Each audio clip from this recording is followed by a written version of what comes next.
Welcome, ladies and gentlemen, to the Film Club Podcast, where every month we deep dive into a different aspect of cinema, directors, genres, actors, or franchises. It doesn't matter, because it's always fun at the Film Club. I'm Dean. I'm Becky. And this month we are talking about possibly the greatest American director of all time, and also an absolute crazy person, Mr. Stanley the Manly Kubrick. And this week we're talking about 2001: A Space Odyssey. That's right, 2001: A Space Odyssey from 1968, considered one of the greatest films of all time, the greatest science fiction film of all time, and also has probably one of the best robot performances of all time. But to really give this full discussion, we brought in a guest, somebody who is an expert in robots, an expert in Manleys, and an expert in film. Why don't you introduce yourself? Is this true? Are you an expert in Manleys? Sure. at least in Manly Stanleys, you know.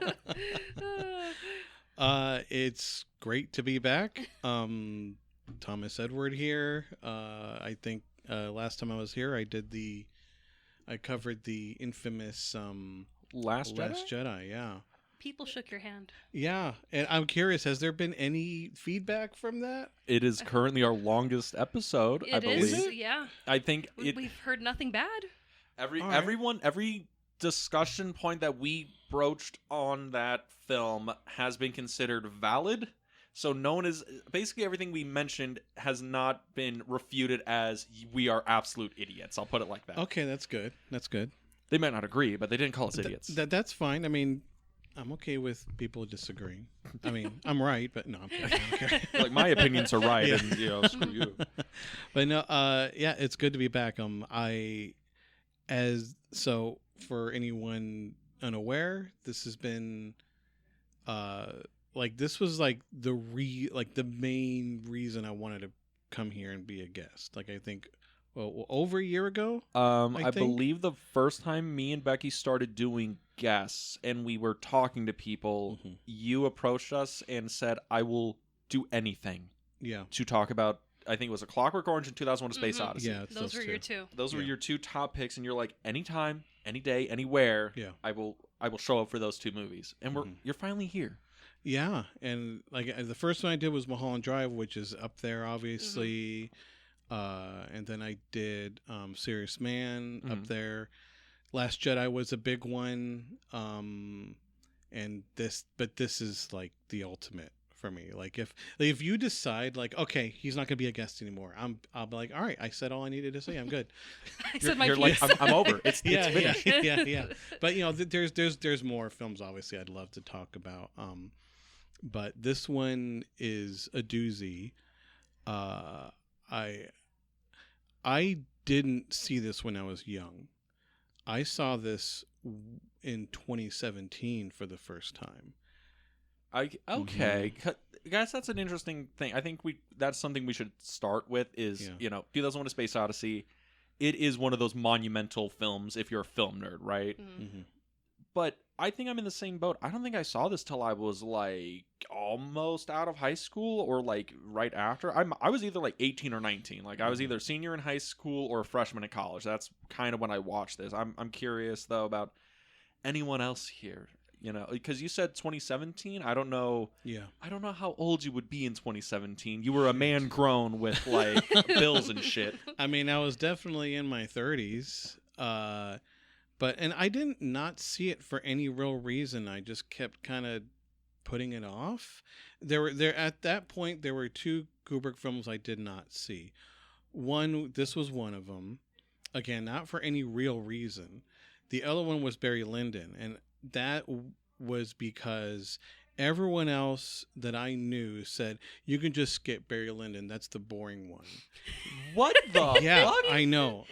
And I just kind of all right, then I just won't watch that one. And then it wasn't until... I'm sorry. Yeah, no, please. They are please. saying Barry Lyndon's the boring one. I mean, don't get me wrong. It was like you punched him in the heart. That's why as soon as you said it, I was like... No. Can you imagine how I felt after watching it? I want to imagine they are somebody who's watched Spartacus, Lolita, and they're like, Lyndon, that's the boring one, you know?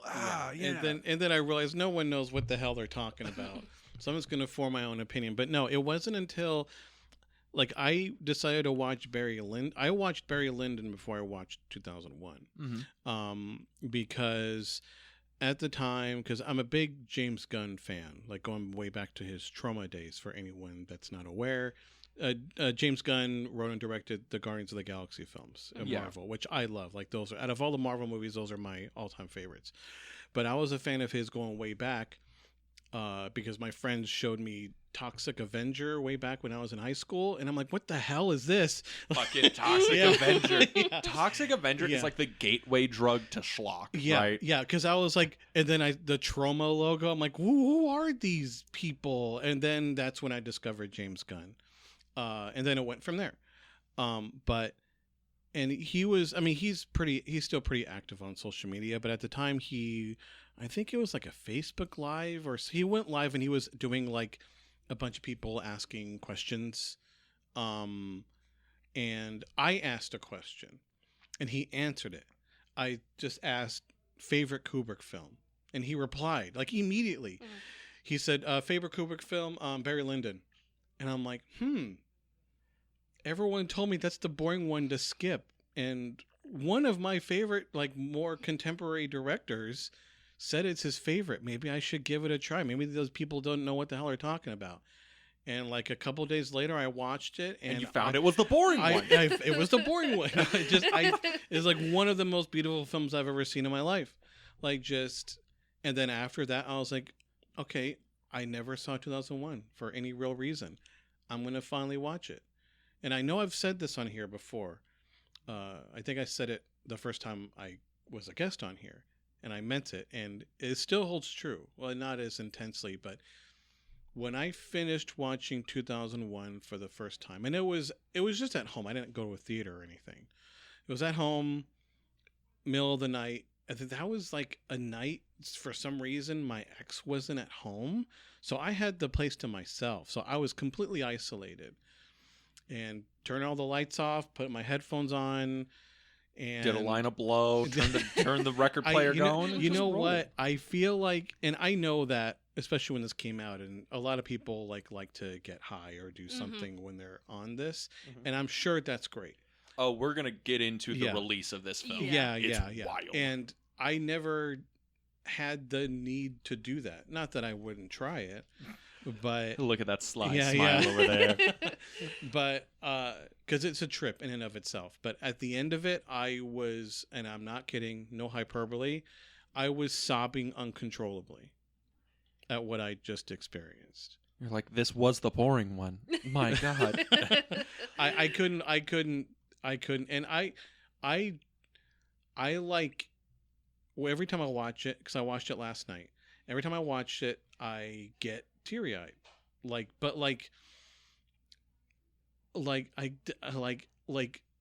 teary-eyed in like a curiosity and fascination of the universe, like just being compiled into film form. It's not like a crying out of like sadness. It's crying out of like almost an overwhelming sense, like sense of awe. Yes, that's what it's like for me every time. So you had a very like strong visceral, emotional It reaction. was like a spiritual experience, yes, for me. And it still is. It's one of those, I mean, there's other films that do that in slightly different ways, but this is like the unknown aspects of the universe and beyond, I guess, and humanity and life and all of that just funneling into this. That's what it is for me personally. Now, that was the spiritual experience. I'm wondering about the physical experience about somebody else's first viewing of 2001: Space Odyssey, because you had like the best first viewing of 2001 I could think of, right? Envious. Yeah, and I mean, I was trying to look. Envious. He's green with envy over there. Very. I mean, you know, our anniversary happens to share the same date as the release of 2001, so it's like, you know, yeah, we're connected. Totally wasn't intentional. Totally wasn't intentional, no. But yeah, I was trying to do the math and figure out when we went to go see this because I felt like it was early in our relationship that we went to go see it. But the math just wasn't mathin'. But Yeah, it was either like the second or third year we were dating, something like that. It was very early.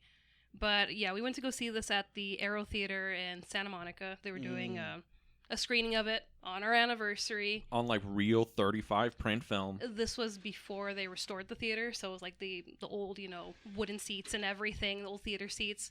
Packed show. I mean, there was no breathing room. And I'm like, oh, okay. I'm like, this movie's really quiet. This is kind of weird. Very quiet. Very quiet. Very quiet. Sound design, you would say, is deliberate. Yeah. Yes. Yeah, it was just a little spooky. Mm-hmm. And then we get to the part where he's going, when he's going through the tunnel with like the lights and stuff. The Stargate The sequence. Stargate sequence. Yeah, the Stargate The sequence. sequence of the movie. Uh-huh. And that's when I felt like I was being force choked. I'm just sitting there and I'm like, I can't breathe.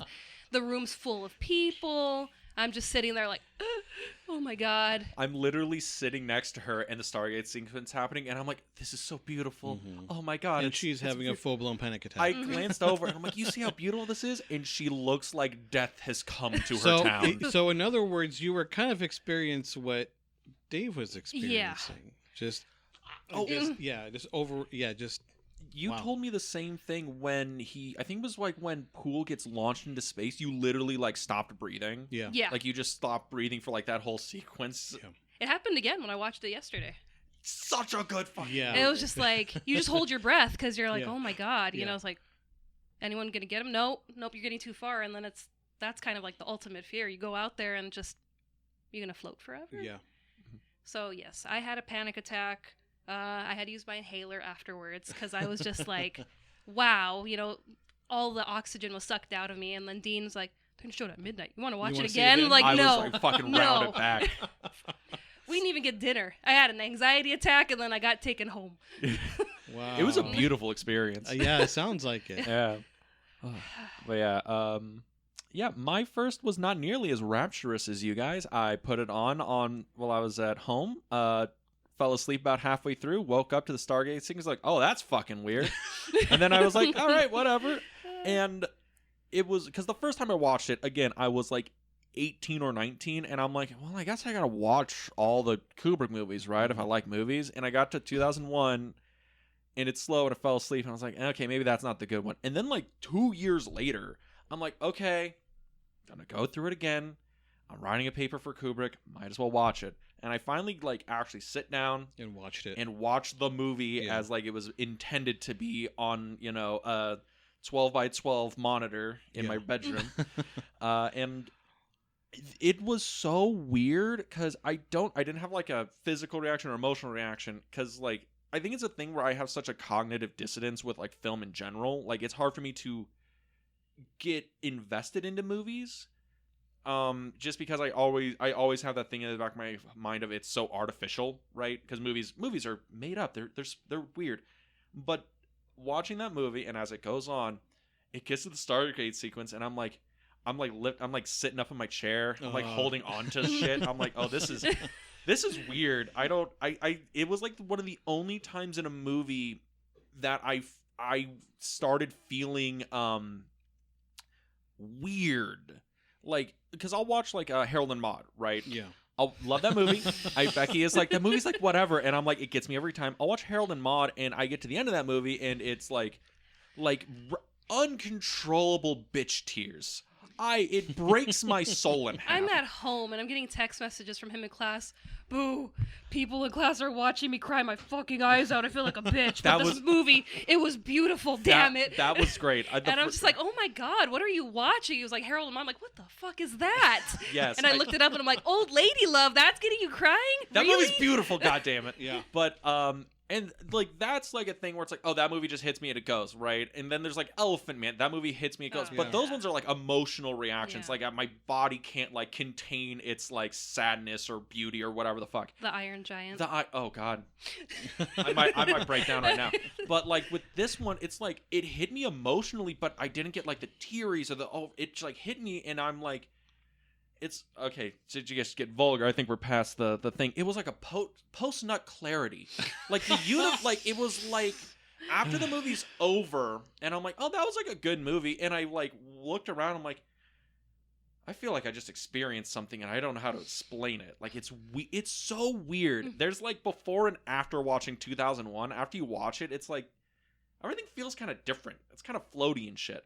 But that's like the beauty of 2001, right? Yeah. You just feel different. You definitely feel different after your first time. After your first time. But I mean, it's like that. Kubrick didn't even call me back. No, he doesn't need to. It's fine. But no, it's like that every time I watch it. And is it as intense as at first? It's like that thing. Like if you could erase this part of your memory and rewatch something for the first time ever, this is one of those. Breaking Bad's another one. Oh god, I'm still trying, man. I'm still fucking trying. I'm thinking if I just don't binge it, it'll be easier. You don't need to binge it. And I'm again like to kind of veer off a little bit and go on a slight anti-binge tangent. We're going on a tangent on a podcast? Yes. No, so never. I'm not completely anti-binging. I've done it, but I feel like for shows especially that are of that level, stretching it out's better. Like I still am in favor of once a week episode releases, because that way you have that week to there's that anticipation. You could talk about it with other people that have been watching it, speculate on what's going to happen next. Can't really do that when you're binging. Yeah. But like I said, I like binging. Like my girlfriend is like pro binge. Like just like Same. Yep, I'm watching a whole season in one day. Yep. And I'm like right now I am fighting the binging urge because me and Becky are watching a TV show together, and it is I would say it's on par with Breaking Bad in terms of like value and entertainment. It's Vanderpump Rules. It's a beautiful reality show on Bravo. This man is obsessed. I am obsessed. Becky got me into it and I can't stop, but I only want to watch it with her, so that means we can only watch like a couple episodes a day at a time or whatever. But you want to keep going? I so want to keep going. And it's like I keep telling him, so I've watched this show backwards and forwards so many times. It got me through like the summer of 2020. I was like, oh, it's brand new. It's a bunch of seasons. I could burn through. And then since then, I put it on as like background noise. Yeah. And I'm telling him, it's fine. Go ahead and just, tell me where you are and loop me in. And he's like, no, we have to watch it together. And then he talks over the show, and he's like, well, wait, what happened? I'm like, you need to stop talking and listen to watch. it. But I love it because I get play-by-play commentary with Becky, and it's wonderful. I sit there quiet so you experience it, and you're like, what does this mean? Tell me what they said. I'm like, stop talking. Okay, yes, so but then they do things, and I glance over, and you do like the, oh, Jack said that? Oh, we'll fucking see. And I'm like, oh, anticipation, mystery. Yeah. Okay, so she's gonna hate me for saying this, to calling her out. I have the same experience with my girlfriend. Whenever we're watching something, she will just start talking and ask questions, and she'll miss a bunch of dialogue. She'll be like, "Wait, what happened?" I'm like, and then I'll rewind it, and she'll get mad at me for rewinding. Yeah, he doesn't want to rewind, and I'm like, Refuse. just rewind so you can see it. And he's like, no, you got to tell me, and I'm like. Like, you want me to act out the show for you? For movies, I'm like quiet as a grave. Movies, silent. TV shows, I think TV shows like communal experience, Not like you're even chit-chatting, YouTube. right? No, we'll be watching Even something YouTube. on YouTube. Yeah, He's I'll terrible. talk shit. He'll start talking. Yeah. And he's like, how did that happen? I'm like, I don't know. I'm like, I haven't seen this either. But how did they get here? I'm like, I don't know. We are watching this at the same time. It is awful because we'll watch something and I try and start like a dialogue, like we're doing it for this fucking show. Like you're live watching We're live right it. now. It's like, I wonder why he did that. Blah. Like, yeah, it is awful. It got bad. He got really into 1,000-Pound Sisters, and we were watching them on YouTube. Yes. And he would, he learned, we pause. When we want to say something, we pause it. Just pause. And he's like, but I want to know more about their history. I'm like, can we just watch this watch. 20-minute video and like then we'll just, figure it out? Because you know the deep lore, and I need to know. But it's a discovery. Yes. It's like... I watch the videos, and then afterwards, I'm like, I have this question. Let me Google it and see if I can find the information for it. But he's like, I need to know right now. Answers, damn it. I feel Stanley Kubrick would be proud of us talking about 1,000-Pound Sisters, I Vanderpump Rules agree. in 2001 in the You same know what? conversation. I couldn't agree more. Oh, But my it's God. just, because I'm sure there's people that have watched this. They're like, wait, what's this mean? What's that black cube thing? What is that? Like, just like, you're not going to get all the answers. No. Just vibe. You're going to have to and at the end, you're going to have to figure a lot of it out on your own. And you might not get it right. Nope. Which is fine. But, oh yes, I again, like, real quick to backtrack yet again. Yes. Like, binging's fun, but stretching things out and again, it becoming a discovery of like, oh, what's going to happen next? I don't know what's going to happen. Mhm. I need to know now. Like, sorry, you're going to have to wait.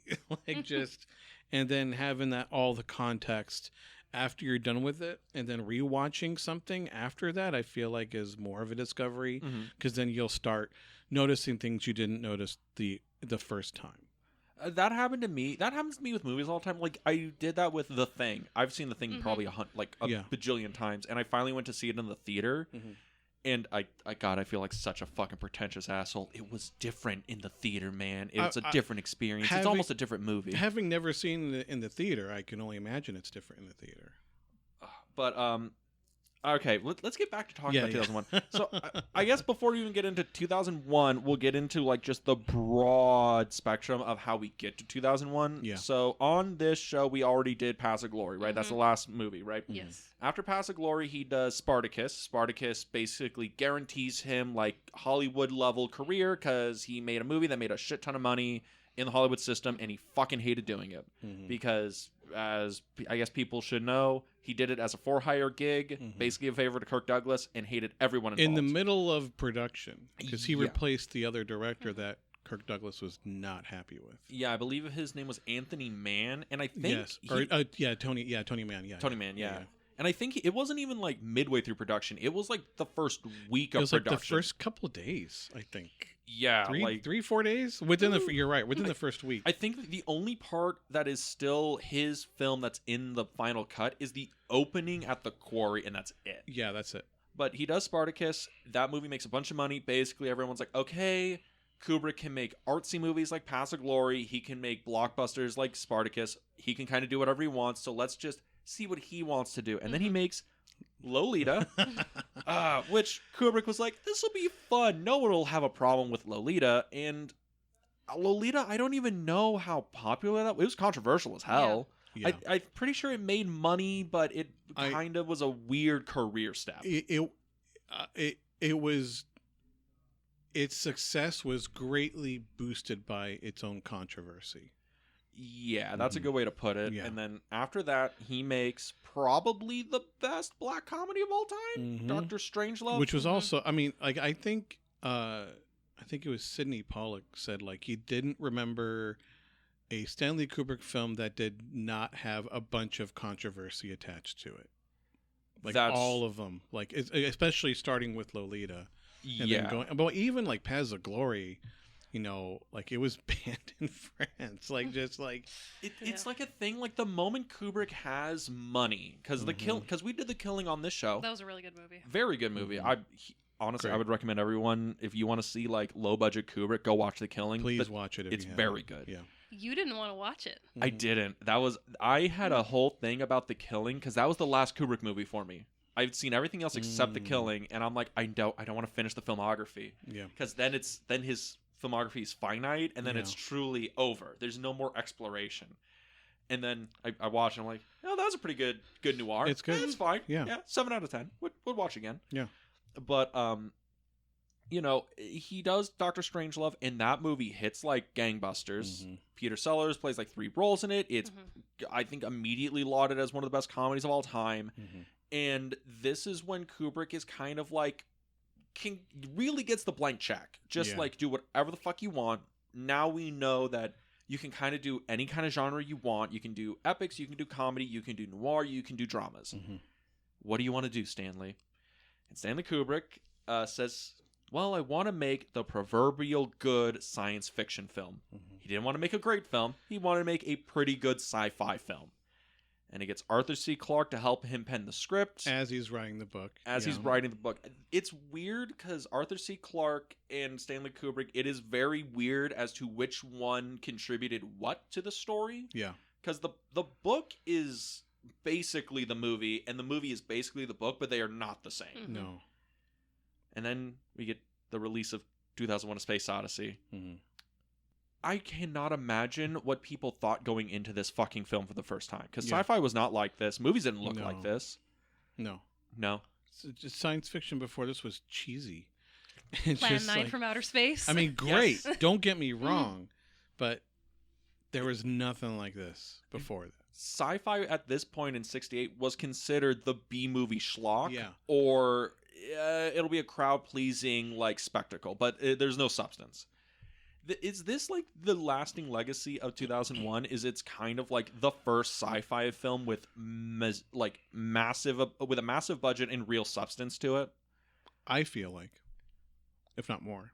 You feel this? Sure. Oh, okay. Want to make sure you're looking at things. But that's how we get to We're 2001. trying not to go in full notes on this. We're just Yes. going on. Yeah. on vibes. On Yeah, vibes. mostly vibes, Ju- which there's a lot of. What Kubrick wanted, just a vibe movie, Mhm. man. And I guess we'll finally get into what the film is doing because it opens with the dawn of man. Well, How else to open the movie about the beginning of time? about the opening, Oh, did you watch it with the overture? Mhm. which I prefer. Same. Yeah, like, and I remember, I forgot who I watched it with. This is after I saw it. Like, they were confused. What was like? There's nothing on screen. It's just a black screen, and there's like weird music. What is this? And I'm like, this is the overture, and they didn't know what an overture was. Yeah. That is a Yeah. lost relic to cinema. It is like that. I want to bring back. Mhm. Like, Could you honestly? I yeah. think Killers of the Flower Moon would have played way better if it Yeah. had the overture, intermission, and outro. I'm kind of shocked that it didn't. I was expecting an at least an intermission. Like, I was surprised that he didn't do that. Being being Martin fucking yeah, Scorsese, right? exactly. Like, it sets the tone of the whole film so perfectly. Just a black screen and that eerie Mhm. orchestral music, like, With 'cause- the weird Monk Chaney sounds. Yeah, it's just, and I'm like, It gets you ready for this journey you're about to it just take. because the purpose of an overture is there's like a practical element to it, but also to get for an opera or a ballet or a play, it's the practical element is to let everyone know that's out drinking in the lobby. Oh, it's gonna start. Let's go.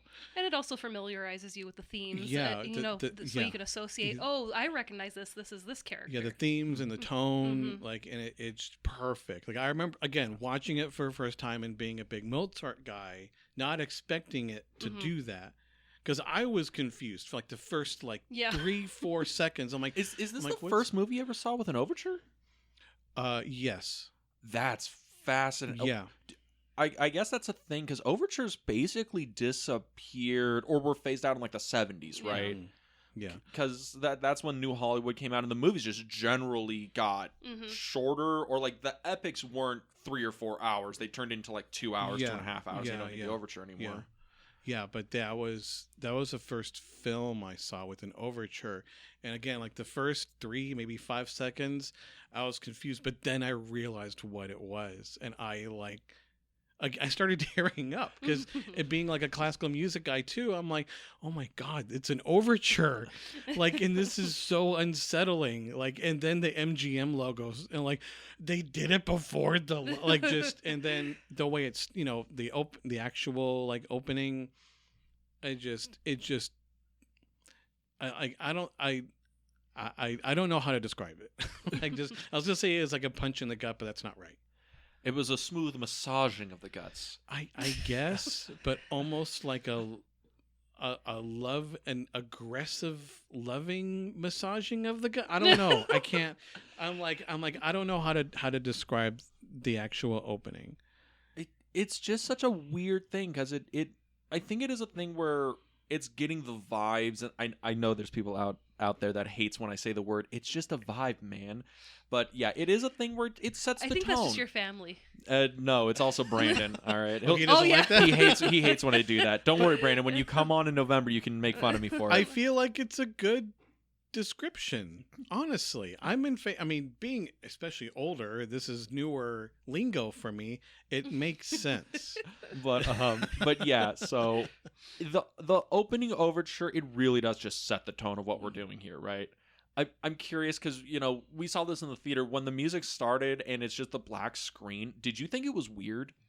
Well, I mean, I've seen overtures in movies, so I was like, oh, okay, that's fine. That's what it is. But it was just, I wasn't sure if that's what it was or it was just the theater kind of, just playing music. Oh, like doing it on their own? Like when we go to the Frida. And the Yeah, Frida, yeah. they just have, music playing. They have scores playing before, like, the actual Picture preview up. start. Yeah. Yeah. So I'm like, oh, okay. I'm like, maybe that's what they're doing. And then that's like when we got into like Dawn of Man, I'm like, oh, okay, that's what they're doing. They're laying down the foundation. And then we get full on Strauss, and then we get monks chanting, and it's just like, okay, Yeah. this is something. this is something. It's also weird because usually overtures will have the overture title card, Yeah. or there'll be credits beforehand. This is straight black screen. Yeah. Yeah. Black screen, MGM logo, and then we are in the savannah of ancient Earth, and there are 8 people roaming around being attacked by like cheetahs and attacking anteaters. I don't know how they did that. Really? And I, you know what? And this is one of the few films, like any like trivia, like how do they do that?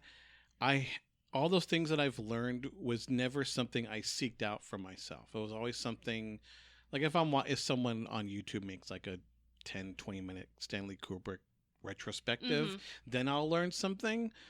But I again like the cheetah attacking the Moonwatcher or one of them. Yeah. I'm like, I don't know how they did that. That looks real. That you know why that looks real? Because it probably was. No, it fucking was real. That I found this out. So because the person that's in like I don't even know what to call them because they're not apes, they're like proto-humans or whatever. Yeah.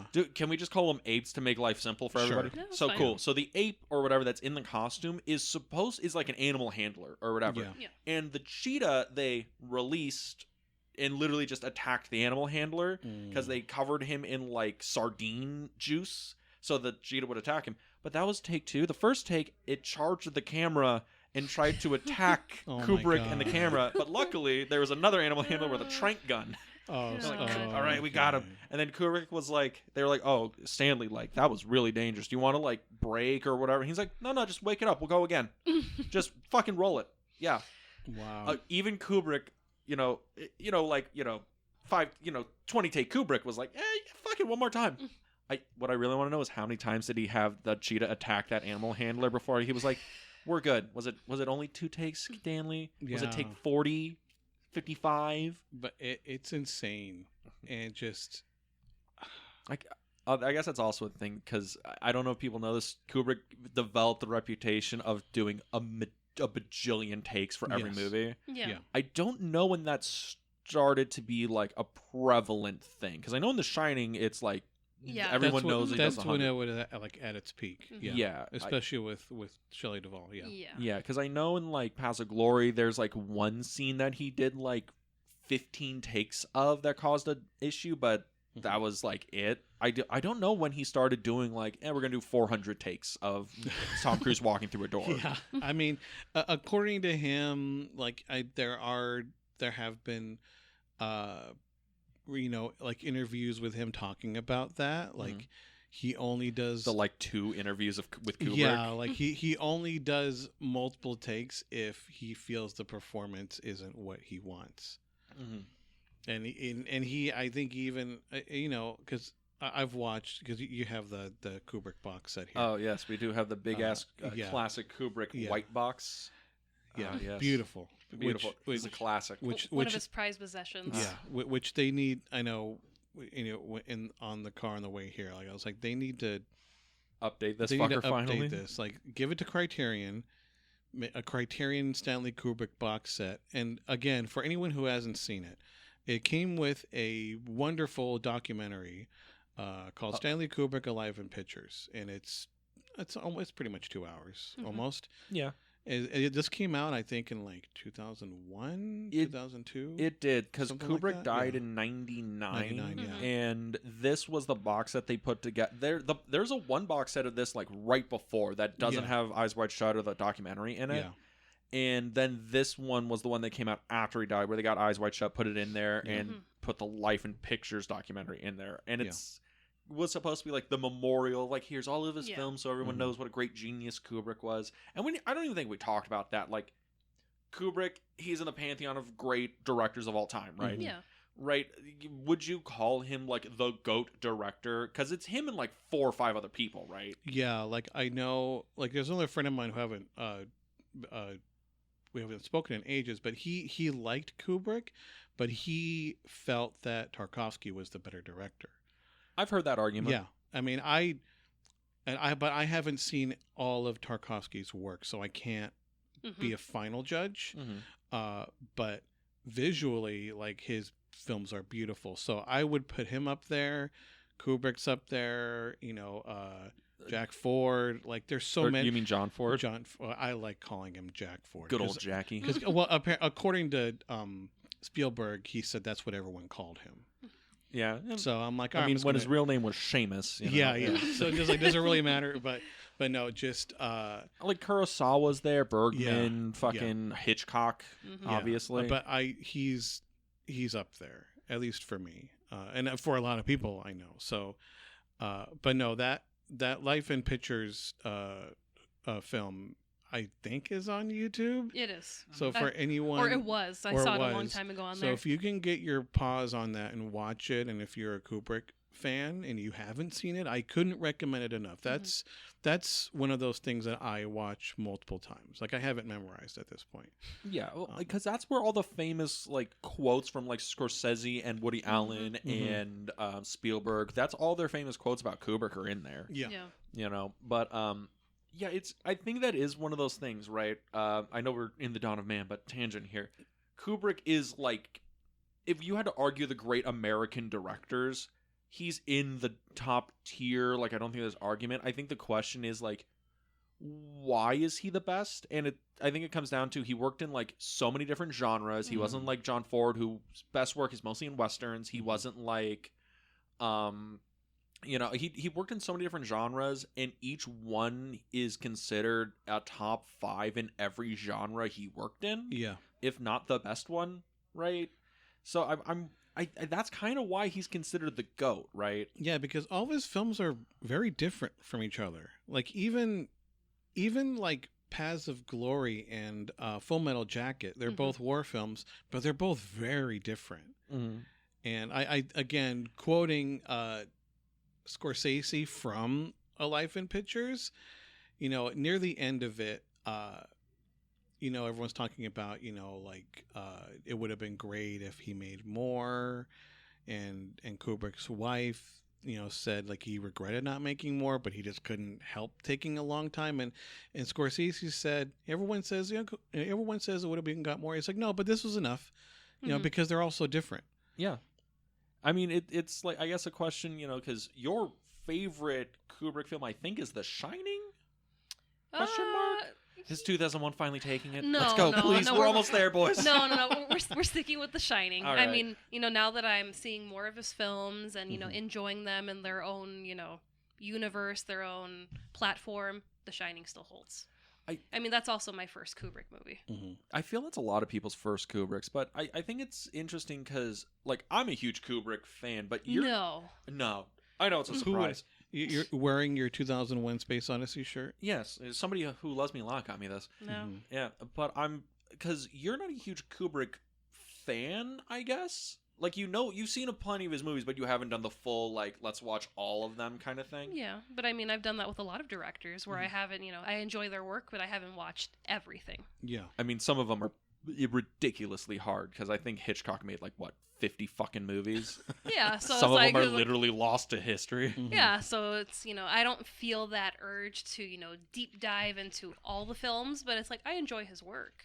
I feel like he is kind of one of the first directors, though, that people invest in, probably because the catalog's very concise. Mhm. I think it's 13 films all in. I mean, it's like, who hasn't seen The Shining or Full Metal Jacket, Yeah. Doctor Strangelove, Clockwork. Yeah. It's like, it's one of those, if they haven't seen all, they've at least seen one of his movies. Yeah. But I guess back to like the point at hand. The Dawn of Man, the monkeys, right? The apes, they're attacking. So the Dawn of Man sequence is one of those things that looks very strange now, because it's all like front projection, rear projection, or whatever. They're making these mats work because it's all done in a studio in England, but it looks so Real. Yeah. It still holds up. I mean, I think the whole film holds up, but yeah. And I'm trying to like articulate this well. It holds up, like the effects hold up really well, but also like the performances of the people in the suits, because this is the opening of the movie is like 20 minutes of silence. yeah. There's no dialogue. It's basically Kubrick and showing that man's discovery of weapons and the creation of violence in human, like in humanity, right? Because the monolith comes down and the monolith does monolith things, right? Yeah. Just does things, corrupts humanity, and teaches the apes that they can use bones as weapons, and then they have this fight at a watering hole. They're fighting for a resource, and then one ape tribe takes the watering hole and kills the other ones with the bones or whatever. Yeah. And it's all a silent film. It's very weird how he decides to open 2001: A Space Odyssey by setting the first 20 minutes at the dawn of man. Yeah. Way the fuck back there. It all started here. Yeah, I'm curious what your guys' thoughts on like the opening of the movie. Like, what's this supposed to mean? Like, is he trying to do a parallel later? Is he trying to be like, man was corrupted at the beginning and there's no going back now? Or like, what the fuck's the monolith supposed to be here? Like, what's it doing, I guess? I want to hear your thoughts first. My thoughts on this. I mean, this is from the opening of your favorite movie, Barbie. Yeah. it is. And I was so stoked when I saw it in the trailer. He was like, I'm going to go in completely cold. When we go in, we're sitting there in the theater. And, he's like practically rising from his seat. And he's like, it's Kubrick. It's happening. It's happening. Like, oh my God, this is a 2001 reference? Oh my God. Oh. And he was just like, they did it so well. And I'm like, yes. I'm like, Greta Gerwig did an awesome job. Yeah. But seeing this for the first time, I know he was pissed off at me because I was like, oh, fun fact about the Greta Gerwig opening: she used the original plates and for the mats in the back. Yeah. Those the original ones from 2001. Yes. Amazing. I thought that scene just took a little bit too long. Yeah. It kind of felt like a David Lynch movie where it's like, we probably could have cut, maybe 5-ish minutes from this. Your argument for every Lynch film, it's like, this would be great if he cut like 15 minutes out this motherfucker. How many times are we sitting there and it's just the character just staring off into space? He hasn't said anything in like 5 minutes. Like, yeah, we could have progressed with the movie, but okay. All right. She's still salty that Mulholland Drive is 2.5 hours. Hey, you've made me sit through longer. Yeah. But, no, I mean, I understood, and I get, when you watch the entire movie, it's like, okay, we're coming full circle. We're starting from the very beginning to modern day. It's like, it makes sense. I mean, it's not... For a movie that doesn't have that much dialogue in it, you're able to follow along more or less and kind of, okay, I understand what's happening. But the monolith, it's like, is it evil? Is it trying to, progress humanity, move us through time? But yeah. Sir? Oh. Is the monolith trying to better humanity, or is it indifferent to humanity? I think it's an embodiment of what the universe as a whole is. The universe as we know, at least this is the way I see it. To me, it's plainly obvious. It is brutal and indifferent, but also unimaginably beautiful. And that's my interpretation of what the monolith is. I mean, I know there is literally an actual explanation for the main themes of this film that was explained by Stanley Kubrick himself. Yeah, he did a whole interview that over the phone, where he basically it's just weird. It's so fucking weird. So Okay, this earlier on the way here, I told you shared that for the when it comes to like our specific Handwritten notes. in relation directly to this film, you didn't make any. I made stuff just to be in like the sequences and stuff, and like some like box office facts and shit like that. That's about just it. that. It's more. Yeah, I didn't do thematic breakdowns. I wrote one thing down. Sorry, I had to crack a cold one for this one. So just for listeners, he has 3 Arizona Arnold Palmers. One for each hour. We're only 48 minutes in. Yeah. So, and you can find this. Just go on YouTube. Like, if you want, like, I need to know exactly what the fuck he's talking about. What this film's about. Stanley Kubrick, one time, to my knowledge, explained it to a Japanese journalist over a phone call. Just casually. Like, he was nice too. He wasn't like condescending, and this journalist got the name of the film wrong. What? Yes. Oh no. Could you imagine you work for a magazine? You were like, I'm doing an article on this film that is taking the world by storm. People are like, critics are divided, the audience are divided, but it's a cultural touchstone. And I'm gonna call the director, who is notorious for not talking to anybody, and you get him on the phone. He's like, hey, what's going on? Yeah, this is Stan the Man. What's up, brother? Yeah. You want to talk about 2001? Totally open and honest with you right now. The journalist just flat out asks him, what's it about? Like, he just like, but okay, so I'll tell you what he's like, I want to talk about your film. Again, I wrote it down right here. Jesus. You told us it was only one thing. It's one thing. He says travel, space travel 2001.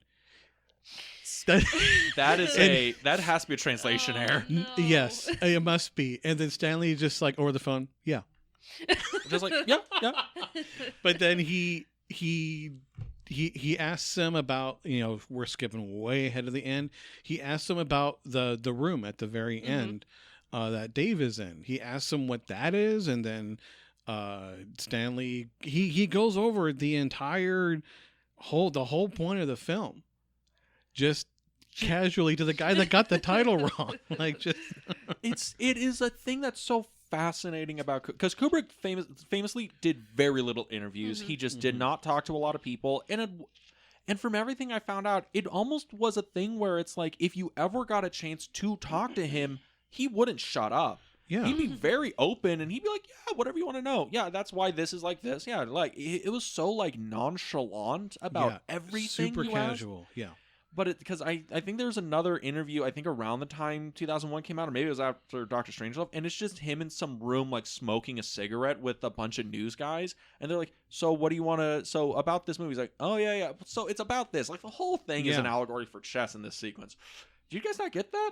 Oh, okay, yeah, no. So let me puts a cigarette in his mouth. So let me show you right here. Okay, you got a pen? All right, let's throw this out. Because he's from like the fucking Bronx, right? He was a Bronx kid. Yeah. So again, I won't repeat what is said in that interview. So just go on YouTube, and I checked today before it came make sure over it's here, there, to make sure it's still there. Just go on YouTube, put in Stanley Kubrick phone interview. It's the second one from the top. Just FYI. Okay, I'm gonna have to watch that. And you're just like, what the? I accidentally stumbled on it. I forgot how a few years ago, and the comments are like, there's so many video essays and articles of carefully analyzing a Space Odyssey, what it means, and he just casually tells this journal that got the title wrong over the phone. And I think it's a thing, right? Like, I mean, like, I've seen a lot. I more or less know what Kubrick is going for. I think the thing is, like, how we as just, I guess not blind audience members, but audience members are supposed to interpret it. Because, like, I had no idea the first time we watched it. Yeah. Right? I was just like, what the fuck is happening?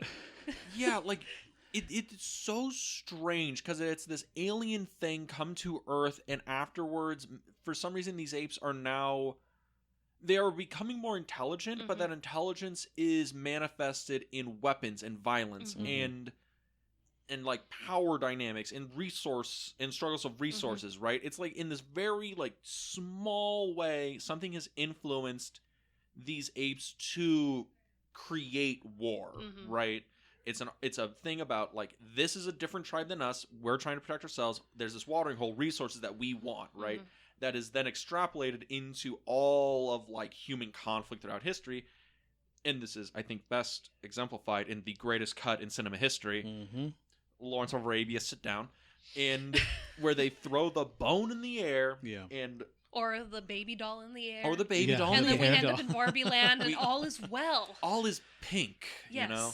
But it throws it up in the air, and what the bone transforms into is a giant nuclear, like, satellite, just floating in space. Like, the bone has evolved all the way into these nuclear weapons that float above Earth, ready to annihilate anything at the drop of a button, right?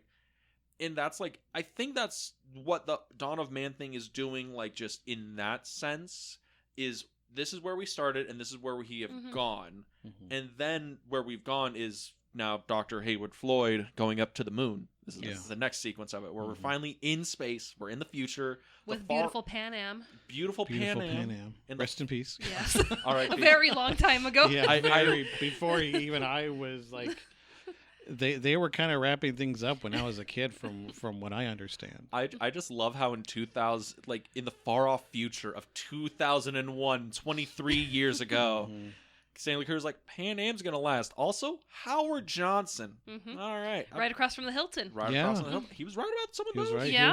There's a lot of things they put in here that they nailed. iPads, yeah. They had a gift shop. Yeah, they had a gift shop. I was like, I want to go to that gift shop. Yeah. Get t-shirts. I think the interesting thing is, like, there's stuff in the movie that's like, that exists now, like the video phone call, like the video payphone. Yeah.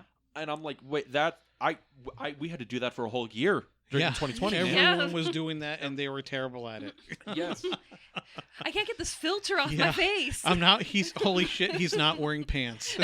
One of my favorite. This is one of my favorite Zoom things ever, and it's like these guys are doing like a job interview, right? Yeah. And they're like, "Oh, we're recording this job interview to make sure, blah blah blah," right?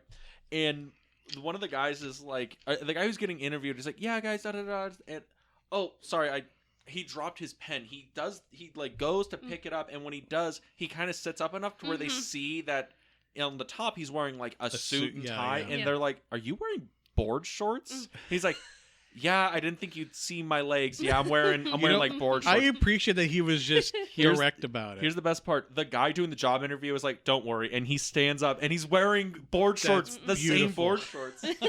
Yeah. What an interesting time in our history. Oh God, yes. There were so many classes that people probably took where they're not wearing pants during them. But yeah. So there's a lot of things in this section that is like, this is where humanity has come. And I think at the time, because Kubrick and Clark did a lot of research for this, and Clark was always a hard sci-fi guy where he would never put in basically magic. Because there's some sci-fi stuff you like read or watch or whatever where it's like, that's just fucking magic. That's not based on anything. Yeah. And he did like, so everything that's in 2001 for the most part is based in like hard science. It's pretty I think it was, again, I'm going to reference the Stanley Kubrick Life in Pictures a lot because there's a lot of great quotes in there. I think Spielberg said in it like he never felt like A Space Odyssey was science fiction. I think he said it's more science eventuality. That's how he put it. And I agree with that. I mean, yeah, in grand scheme of things, it is science fiction, but yeah, like, and I'm quoting someone else here, a comedian that talked about 2001, just how everything is designed, especially in that station, like it just looks like a boring government building. Yeah, pretty much. It looks like a kind of slow airport. Yeah, like if you were gonna drop into like Minneapolis, like Central Airport, or I guess not Minneapolis, that's a big airport. But like Oklahoma City Airport, it's like okay, it's kind of dead here. Okay, yeah, this it's just kind of looks things like that. Are just kind of stale and stark and boring. Like there's nothing really stands out, and again, it doesn't look like what science fiction looked like before. Yeah, or what it looks like after like Star Wars. Yeah.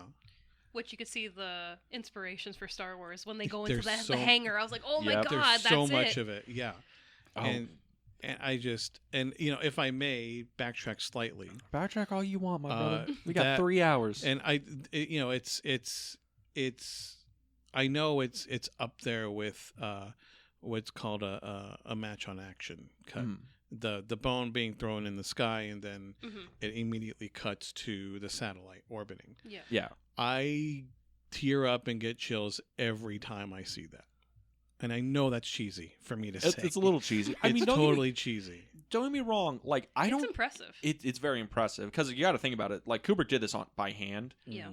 I heard this story. I don't know if it's true because Kubrick edited like a lot of his films on his own, or maybe he didn't edit them on his own, but he did a lot of like the assembly cutting and things like that because he really was invested in the editing of his films. After 2001 was shot, he goes into like I think it was the Queen Elizabeth or whatever, the Queen Mary or whatever. Yeah. Queen Mary. Went from England to America, and then he got on a train from where everything landed in New York all the way to the premiere place in London or in Los Angeles. Yeah.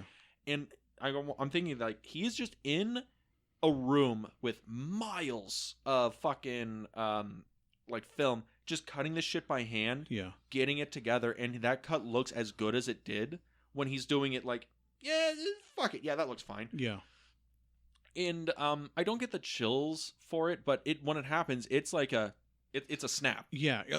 What happened? Yeah. We've now done the breath of all of human existence, and we're here. Yeah. Like immediately. No, I think what you just said is describes that perfectly. Like just that hard cut from that. And because again, that opening scene, the Dawn of Man, is an experience in and of itself. Like that could have been a film by itself, I feel. And then to immediately, they did make that. It's called The Quest for Fire. Comes out a few years later. But then just going straight from that to that just encapsulates, I feel, what humanity is capable of and what it is, what it was. Because it's this mix of like, violence that's in us, whether we want to admit it or not, but also our capabilities of discovery and expanding on our knowledge. Again, just everything that we are as a species, I feel. Well, I think that even it gets brought up even better when we finally see Floyd entering into the hangar, and it's the Blue to New. It's the space waltz. Yeah. Right, and it's this beautiful, like, majestic thing where it's like, in like that's not something that nature made. That's what man made. That's humans made this moment work within the context of the film, where this plane is just spinning just right, and the space station is spinning just right, and the music is coming in, and it's this beautiful, awe-inspiring thing where they perfectly meet, and the plane's able to land and everything like that. And it's like, that's something... Okay, I think it was Gene Roddenberry, the creator of Star Trek. Somebody asked him about, like, oh, do you believe in aliens or whatever? And he's like, I believe that, aliens exist within the universe, whatever. I think you'd be foolish not to think so. Oh, wow. Do you think aliens made the pyramids? Somebody asked him that, because there's the conspiracy. Aliens helped make the pyramids because no way man can do it. And he got lividly angry. he got pissed right the fuck off. He's like, no, we made that shit. That is a testament to human the human abilities of creativity, of math, of science, of will. Like, humans made the pyramids, and that is a testament to what we could do if we all worked for it. Minimizing the fact that slaves made the pyramids. I was going to say, again, like that combination of the horrible things that go into making that. Yeah, but also it's that combination of like, look what we did, but also look what we did. You were working people to death. Yeah, like you just throw human death and suffering at it until it's done. Like just and like that's the thing, right? And I think that's even what Kubrick is kind of doing with 2001 and with this like Floyd sequence, right? And the juxtaposing the Dawn of Man and what we're seeing now is we are capable of making amazing things.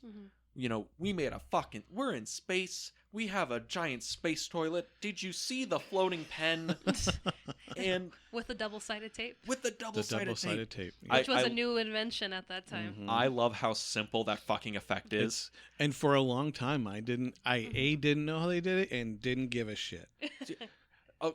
I accidentally found out about how that was done. We have to talk about that Yes, real quick. It's great because you're right. It's so simple.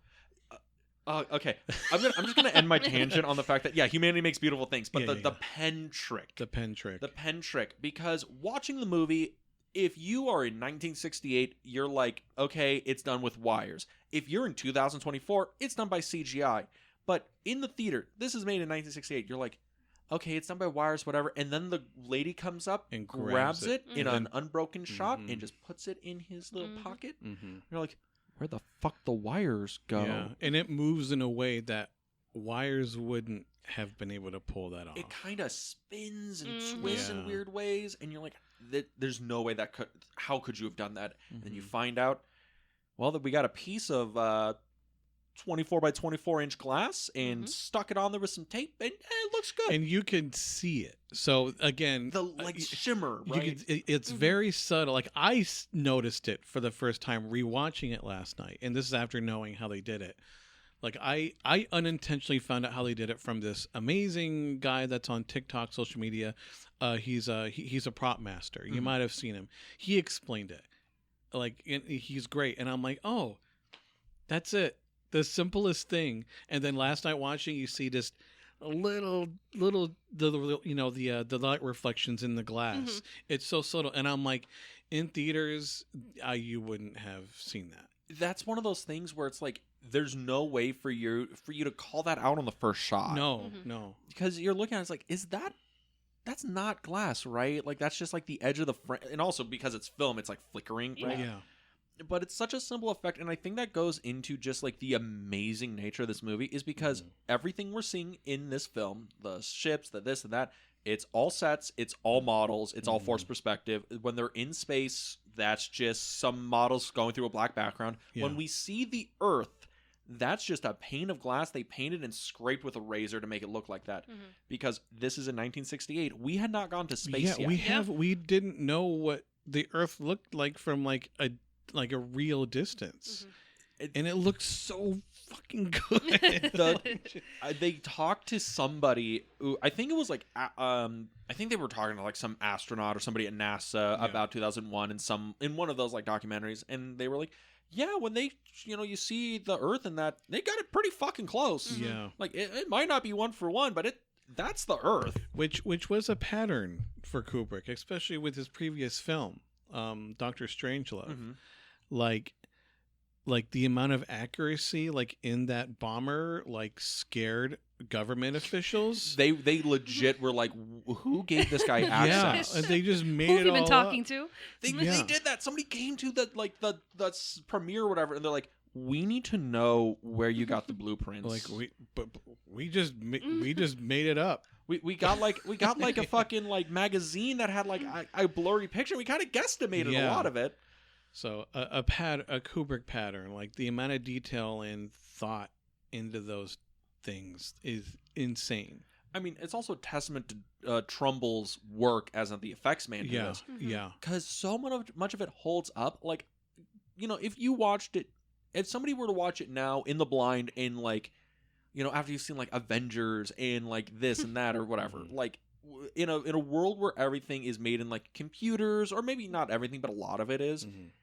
I think you could still watch this and think, how the fuck did they do this in 1968? Yeah. Well, I'm a big one of my guilty pleasures on YouTube, which I'm on like literally every day, is especially during the pandemic, I started watching and subscribing to a lot of the movie show reaction channels where they're like fucking popcorn. You just can't stop consuming them. And I'm just like, and because I love sharing things that I love with people that I care about.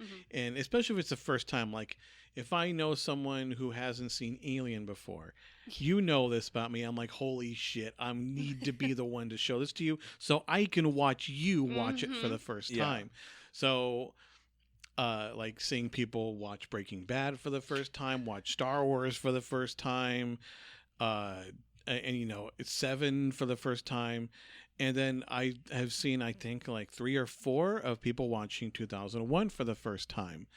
and they're younger. They're like in their 20s, maybe 30s, and they're like, "How this looks amazing? How this is 1916? Like, How the fuck do you do like this? how this looks better than movies today? Yeah. Like, just like, how do they do this? Like, it still holds up, and their reactions are mixed. Like, yeah, that was good, and some people are absolutely blown away, and that's fine. Like, it's gonna be different for everyone, Mm-hmm. but just how insanely beautiful it is, and how much it holds up, is astounding to me.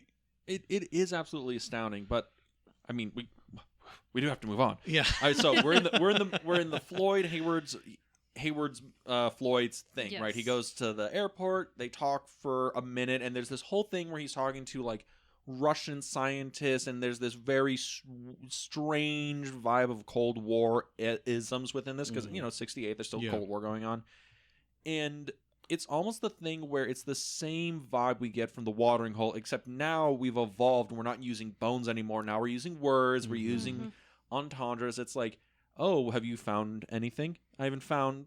No, I don't think we found anything on the moon.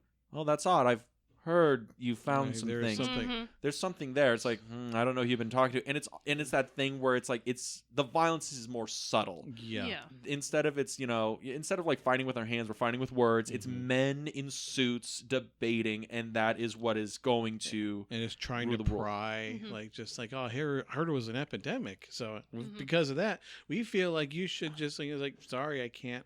Mm-hmm. And just the delivery in those lines, like, just how he just looking straight at him, like, but he's still like trying to be cordial and nice. Mm-hmm. Just like, I'm sorry, I'm not at liberty to tell you, and just how disappointed he looks in response, like, okay, like, just it. You're right. It's that. It's still that humanistic warfare, but coming out in a different way, like trying to manipulate the situation, and like, yeah, I'm totally on your side, but I'm not. It's also a thing where it's like levels, right? Like, we're not gonna fight here. We're gonna have somebody else fight each Yeah. other over Mhm. there. Yeah. Like, we're the men in the boardroom. We have the plebeians fight, right? Mhm. We're the monolith. We make the apes fight, Yeah. right? And from there, we actually get to see the monolith once again when Floyd goes to the moon base, which another really cool sequence. Yeah. But I mean, on the real, the rules to how to use the restroom. I have been Yeah. fascinated. 10 steps on how to use the restroom. And you know what? like, I've been meaning to try to find like a good Screenshot of it, just see of what that it so I could says. read all of it, and I never did. I thought about that last night. And I love that he's sitting there like really pensive, like, Yeah, he's yes, like, I'm going to read every all last right. one of these. And I'm like, Yeah. I don't have time to read these if Yeah. I got to go to the bathroom. I'm not lying. If I was in that zero gravity space, I'm like, I gotta take a fucking steamer right now. And I see that, and I'm like, fuck, I can hold it till we get to the station, right? Yeah. I really No. don't. Oh God, no. Ugh. I feel like you'd have no choice but to read it, especially if it's bad, like, because you don't want an accident, a bad accident. Have Or you- to getting happen. sucked out into space. Yeah, right. Okay. Have you heard the story of the guy who made an entire plane turnaround? Yes. Yes. Oh. No, Thomas, I you haven't. Oh, no. I So, haven't. Oh, this would be everyone, great. this is for He adults loves only. telling this This is an story. awful story. So this guy, they're on a plane from New York to Spain, Mhm. right? And I think it's like a 6-hour flight, 8-hour flight. Something Yeah, like, it's a long not that- flight. It's not that far. And they're going, and this guy like wakes up probably like hour 2.5, 3, and he's like, oh God, and he shits himself in his seat. And he gets up and he's like, I gotta get to the bathroom, runs to the bathroom and continues to shit himself, and we're talking just leading shit all Oh my down the God. aisle of the plane. And the gets into the bathroom, locks himself in, and the pilot's like, we have now had a biohazard concern on the plane. We have to turn back. That's a good way to describe that. Mhm. Yes, but here's the thing. I think by the time they decided that, they were halfway to Spain. Yeah. They were like on hour Oh. 4, and the passengers are like, "It's gonna be the same if we turn back, man. Just land in Spain. Just Yeah, push just keep going. through. Just push through and land in Spain." Yeah. And the stewardess, the pilots, or whatever, we can't because it's a biohazard concern, and we can't land in a foreign country with Oh. biohazard. They didn't have a choice. So Yeah. they had to Oh, turn their asses God. back around and head back to New York. And if you were the gentleman who did that, there's not an amount of money that could make you leave that bathroom until the plane is empty. And then I'm a hermit. You're just gone. Yeah. You're just like, I'm I'm hiding. I'm never showing my face to Uh-huh. another human being ever again. Mhm. So I'm imagining if you did that in a zero gravity situation, Yeah. it would be awful. 2001 could be even more of a horror movie than it already is. Could you imagine you're halfway up to the moon? It's like, we got to turn back around. That's a week, man. That's a week we have to turn back. Mm-hmm. But enough about my shit talking. Great story. By Great the story. way. They're on the moon now. They're on the moon. They're on the moon. With the monolith. With the monolith. Same one, different one. I don't know. I mean, The movie never makes it explicit if every monolith we see is the same one or if they're different ones. I think there's a thing where there's supposed to be waypoints or something. yeah, because later on when Dave arrives at Jupiter, there's one floating out in space. Yeah. So I think there is more than one. Mm-hmm. I mean, that's been my interpretation. And it's like these, I'm going to use quotations, art installations that we got in recent years. I remember those. Yeah. Where they were just appearing in the middle of nowhere. And I was like, well, there's no tracks and it's kind of far out and they're heavy. You know, how can they be dragged out here? And there's nothing to show that, you know, someone physically put them there. And I was like, oh, God, it's happening. Okay, It's this is happening. Dean not watching the news. What are we talking about? Okay, so like in the middle of the pandemic, Uh-huh. It's still happening. Is it still happening? I saw it recently on the news. Oh, Jesus so Christ. well, it started in the middle of the pandemic. Uh-huh. These I mean, they were more triangle shaped. These silver monoliths started showing up in random places, worldwide, right? Yeah. Yeah. A couple of them looked just kind of thrown together, like you could see like the rivets on them and shit like that. Uh-huh. Yeah, But there was a story from June. Yeah, this past June. One appeared in Vegas, so they're getting closer, Wow. Dean. Oh, Lord. Yeah, oh, yeah. Lord. Let me see. Yeah. So yeah, it's on what website is that? This is NPR, but it's Okay. like you look it up, monoliths appearing, and it shows up on just about every single news okay. database. So yeah, so that's been a thing since essentially the pandemic. Yeah. And I remember one of them, I forgot where it was, somewhere in the desert. I forgot where it was. I think it was one of the ones that looked a little, you know, like how you see the rivets on it and like handprints and shit. Mhm. Yeah. Like these like 20-year-olds showed up and they tore it down and they like replaced it with, or they vandalized it or something and they wrote like Christ is King on it instead. Okay. Or something like that. Mhm. So some people got nutty with it. I mean, it would be great and weird and kind of scary if they were legitimately like Just black monoliths. Yeah. like just monoliths, and we don't know how they got. I mean, some of them there were no signs of, but to be fair, that can't be covered up. But I still think of like just guys showing up and putting them there and just covering their tracks. It's like the thing where it's like, where did all these crop circles come out from? And it's like, yeah, no, me and my buddy Skeeter, we did got it. real Yeah. drunk and just drove through the cornfield Yeah. and did donuts. Yeah, But it's like, you know, with everything that we were going through with the pandemic, it was like, oh, God, now we have monoliths showing. Yeah, Like, is yeah. anything else going to happen this Yeah. year? Oh, God. which, if I may, real quick. Yes, please. So about the monolith, and this is a for me a funny story. I remember years ago after I saw this, I had this random question in my head. I'm like, has anyone cosplayed as the monolith? And I looked it up. I looked Uh-huh. up no. 2001 cosplay monolith. And I saw a picture that is burned in my head. Okay. That is wonderful. I should have saved it on my hard drive. Made it your new background photo. So I will do my very best to describe it. And it's two guys sitting in a very, very dirty and crusty apartment, house, whatever, where the floors are like concrete. And Yeah. there's both sitting on a couch, and it's an old crusty couch where like one of the mattresses is gone. And a there's real bachelor pad. yes, and one of them, I think he's just looking at his phone. So it's not like it's not an old. He has like an iPhone in his Okay. hand. And the other guy sitting next to him, the side that there is no mattress, he on on his torso, his head down to his waist. He is wearing the box of a vacuum cleaner that is very, very roughly just spray painted on. And it's just labeled he shared it. This is my 2001 monolith cosplay.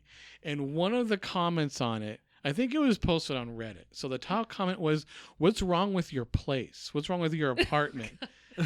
That's it. Again, it might be out there if you look it up, but ever since then, like, as much as I love this film now after seeing that, every time I see it, I think of that for like a few seconds. I think of the monolith cosplay vacuum cleaner guy. I just need Wherever wonderful. he is, I hope he's doing well. I hope he's doing well. If you're listening to this episode, Yes. please comment. Yeah, please. God. But so they're on the moon, and this is like handheld. It's creepy. It's weird. And they get up to the monolith. They touch it, and they start freaking the fuck out. Well, no, they start freaking out when they get together to take a picture. They're Yes. like, selfie! Yeah, I love yeah. that. It's like, guys, gather up, boys. Gather up. And the monolith was not having it. No It's like, selfies. Monolith's like, I got a bad hair day. We're Yeah. not taking this. But it was fine with pictures before, but it isn't until they're like, "Hey, You look, posing, yeah. look what we discovered." And the monolith is no.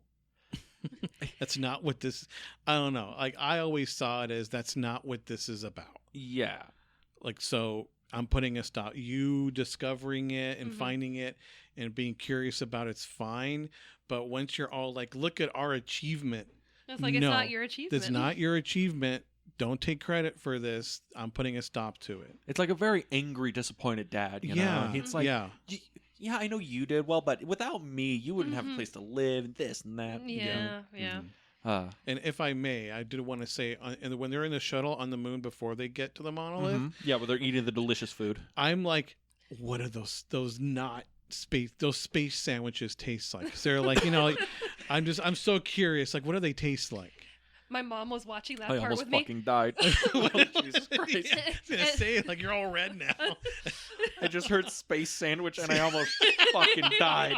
My mom was What watching does that part space with me. And she turkey goes, taste like? "It's quiet," and they're passing out the sandwich. She's like, "They didn't bring chips," and I was just like, "I'm like, fair." I'm like, we sat there Yeah, that's a watching, and then good a clip point. like, No space chips. There's no chips.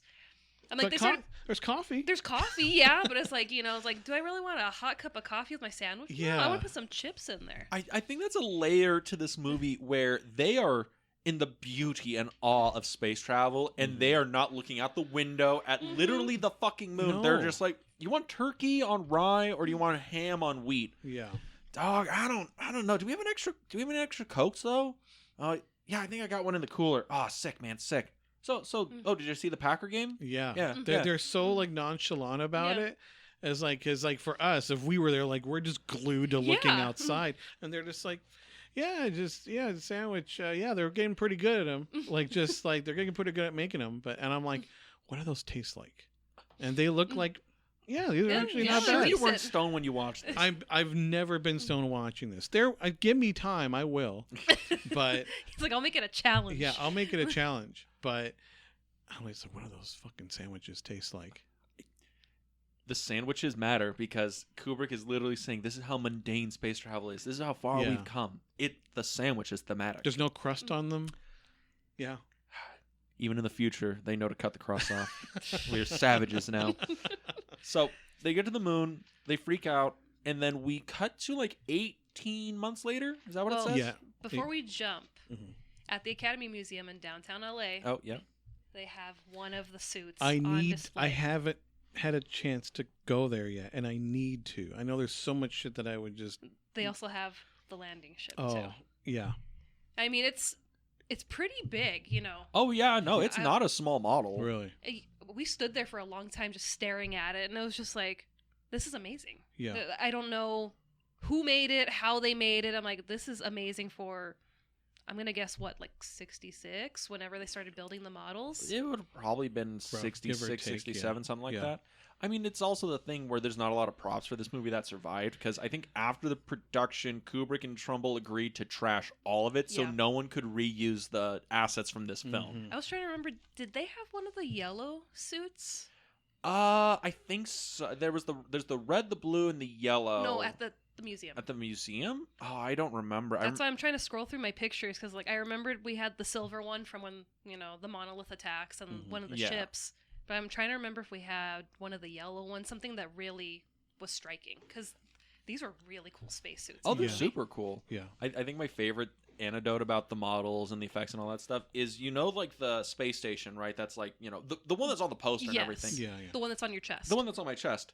They found that model in I think it was a dumpster, or no, is it a trash pile in England, like 3 miles from the studio in like 71. What? They had trashed it, dumped it there, and a garbage guy was like going through whatever. Oh shit! Sorry, she's showing me she's showing something the that I Coppola wasn't picture? Wasn't Yeah. expecting. When we were sitting right across from it. Wow. Yeah, and there's some guy just walking through the dump or whatever, just like, taking stock or whatever. Okay, we're gonna bulldoze this section, and he's like, wait, what the fuck is that? And he pulls it out, and that's the only reason that thing was saved. Was some dumpster guy or some garbage person was like, oh, that's from 2001. Oh, that's sick. I'll put it in my garage. That's the only reason that fucking model survives to this day. That's incredible. Yeah. The grace, but we're now going towards Jupiter, because Yes. there's a mission to Jupiter for science, Yes. and also because there was a monolith drifting out there. But we're going to reveal that later. But I Yeah. think we can all kind of guess. And this is where we get to meet our protagonist, our hero, Pretty Yeah. much. Bowman and Poole. Yeah. Which, again, this is how weirdly structured this movie is. Yeah. We don't get the first line of dialogue until Hayward Floyd arrives to the moon, Mhm. and the first lines of the movie is, "All right, we've made it to level 3. Enjoy your day, sir." "Oh, thanks, doll. Have a good one." Yeah. The first line of dialogue in the whole movie, and then from this point, from them being on the ship Discovery to Jupiter, there's maybe 10 minutes of dialogue for the rest of the movie. 20 maybe. It's not a lot. Mhm. But they're the ones that are actually going to go through the plot of the movie. Yeah. We haven't had any plot yet. No. It's fascinating. But what are our thoughts when we finally get to meet Bowman and Poole? Because they're the first human characters we see, and I guess also Hal. But we'll say Yeah. Hal for a second yeah. here. I mean, I like how casual it is, because they're just waiting to watch a previously recorded interview that they did, Mm-hmm. and how they're just eating, and I think that food looks great. The mush. Yeah. The like, I think it looks. I'm guessing, because I like how I like the detail of, okay, I'm going to take a little bit of this sauce from over here and mix it with. I think it looks like chicken, like grilled chicken, but in like space In like a form. baked thing. Yeah. And You just never got out of your baby food phase. no, I guess not. And I'm watching that, and I'm like, this is what like a lot of us do with our like tablets. We just put it on the kitchen table, And we eat. and we just eat and stare at it. Mm-hmm. Like, just it's just so. Again, I feel like that's just what we're all doing now. It also goes to the fact of how casual it is. Like, these guys are in the beauty of space travel. It's like, just a job. Poole was literally running along the thing, doing his boxing Which stuff. is so cool. Which looks fucking amazing, It right? looks Because great. somehow he's able to run along the ceilings and up and down and all that stuff. And you're like, how is he fucking doing that? And you see it's like, oh, we rotated the set a lot. It's a giant set that's a huge wheel. That's and it's, I would say, like, it is a simple thing. I mean, in the grand scheme of things, building that is not. Yeah. But like, how would that be done today? Wires, Mm-hmm. CG. Maybe you still rotate the set, but it's probably a much more complicated. Like, well, it's gonna have a motor on it. It's gonna be like there's a lot of machining to do. Lots of green screen. Yeah, because Nolan did that for Inception. Mhm. A lot of those sets, especially like in the dreams when they go like zero gravity. Well, the hallway fight. Yeah, the hallway fight. And he had more than one. Like, it's just a giant row. I'm like, I know exactly where he got that from. He even mentioned 2001. Yeah, which is funny because even Kubrick stole that from a Fred Astaire musical. Yeah. Where he's dancing on the wall. It's a fascinating thing about certain effects and how to achieve them. Where it's like some of them are like look, we figured out how to do this in the 30s and 40s, and we're not going to fix what ain't broke here, guys. Yeah, it's yes, expensive, time consuming, but in general, overall, it's a simple solution, and it works. Like, Just and double-sided tape on a plane of glass. yeah, that's it. Like, Yeah. just like you would expect all these big, complicated things, but it's not. Like, like going with when Dave is coming in the ladder, but he's on the other end and he's eating. Like, how do they do that? Okay, well, the guy eating is just strapped in. He's upside down. Mhm. And the fact that it's an unbroken shot of Bowman coming all the way Yeah. down, getting to the ground floor, and walking, and it's like, how in the fuck Yeah. are you achieving this? Because he was upside Yeah. down, And in the part of camera it. is just like anchored to the set, so when they rotate it, it just looks amazing. But I think that, again, another beautiful thing about this scene is the fact that, again, these two are scientists traveling through the vacuum of space, and in 1968 people would have been like, that is something man has never done, and or blah blah blah. They're literally traveling through space, and they're like, dude, we're gonna be on the fucking BBC, man. We got our interview, and Yeah. they're more interested in the fact we're gonna be on TV, dude. Yeah. Which is such a fucking human thing. Yeah. Of like, oh yeah, dude, we're gonna be on TV. You Timmy know how was on the wild that- news for 3 seconds. You know how wild Yeah. that is, dude. There he was. There Yeah. he was. He was in the background with all 40 other people. Like, But I think watching this sequence, right, like we have Poole, who is, I guess, the more like quote unquote rugged version, because the first time we see him, he's jogging, he's doing like his boxing stuff. He's a much more like, I guess, rugged kind of character. And then we have Bowman, who, this might be weird, and I think Keir Dullea is He's probably the doing heartthrob. the heartthrob. He's, Yes. he's the pretty one. Yes, he's a Dave good-looking is the guy. pretty one. Yeah, he is. He looks the same now, but Yeah, He he's, does, yeah. he's aged really well. yes, it is actually kind of, it is off-putting how well he's aged. Yeah. It's like him and Shatner, because Shatner's like 93. Like, I think William Shatner is older than Clint Eastwood. Oh, yeah. And it's Is he? like, yeah, like they're, okay.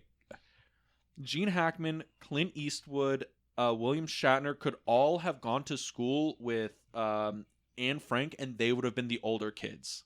Mm. That is a Interesting. fascinating statistic I Wow. heard. Also, Martin Luther King Jr. would have gone to the same school as them, but Martin Luther King would have been a year older than Clint Eastwood and them. Wow. yeah. Interesting. They're ancient. And Wow. then Jean-Luc Godard would have been like, no, fuck you, I'm a Jean-Luc Godard, Yeah. because they same age. But whatever. So, it's just a thing where it's like Bowman, and I'm pretty sure Kubrick and Dullea talked about this. He's very like cold. Like he's not. Mm-hmm. I don't think he raises his voice at all in the movie. I don't think he's No. has a big like emotional burst at all. But Mm-mm. he is almost as cold and calculating and I guess robotic as Hal is. And it's almost a thing where Hal has more humanity than the humans in this. Yeah. And I guess that gets us to the, the reason for reason here, why Mhm. we're at the table. The robot. Hal. Hal. Hal 9000. How would you describe Hal 9000? How, he liked him in Malcolm in the Middle, obviously. How'd you like Hal?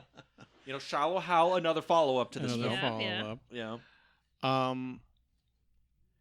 He is. It's so weird. Because that conversation they have on BBC is them, Hal, do you ever get like jealous? He's like, no, absolutely not. And just, I feel like Hal is, again, kind of the embodiment of humanity, even if it doesn't outright show it.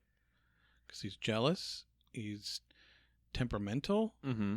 but is trying to hide it and being passive aggressive at times. He cheats his chess. He yes, he cheats at that, and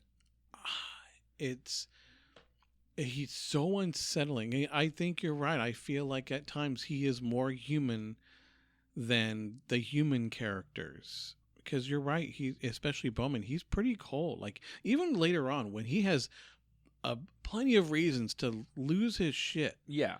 like he's just like I'm not gonna argue with you, Hal. Like Mhm. that's like the most he gets, the highest he gets. Like I'm not gonna argue with this anymore. But I think that also goes to play with how this is just a job for these guys. Mhm. Yeah. And It's kind of, again, it's kind of like the thing where it's like, why are they out in the middle of the Antarctica alone? And there's things that They're no, working. It's a job. it's a job. That's it. It pays well. Yeah. It's fine. And just I know Hal's kind of like the standard when it comes to like AI villains, I Mhm. guess. Mhm.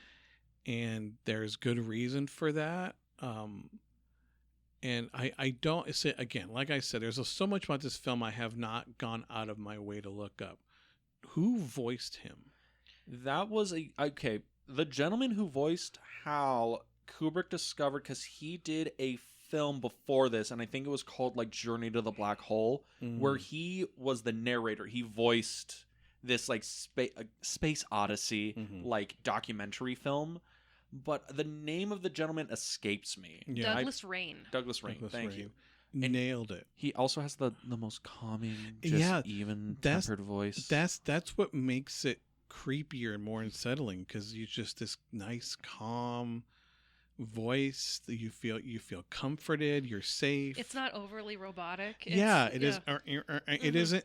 Yeah, it isn't science fiction-y, cheesy, robotic. It's just a calm guy that's just doing his job and does it well. I think one of the most unsettling things about Hal in the beginning sequence is when he's talking to Bowman and Bowman asks him a question or something, and Hal's like, "Just a moment, Yeah, just a moment," and he just says it twice, right? Mhm. And in your head, you're like, if it was Dean saying it, "Oh, just a moment, just a moment," they're not exactly the same, but in this, it's literally just they looped it twice, Mhm. yeah, and it's like his voice sounds normal. It's just a calm British man, very nice, voice.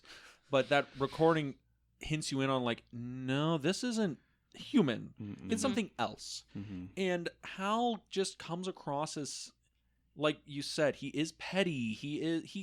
They're playing chess, and literally Hal is like, "Oh, you made a mistake, Dave. Mhm. You do knight to the e4, and then you go to here, and then I win."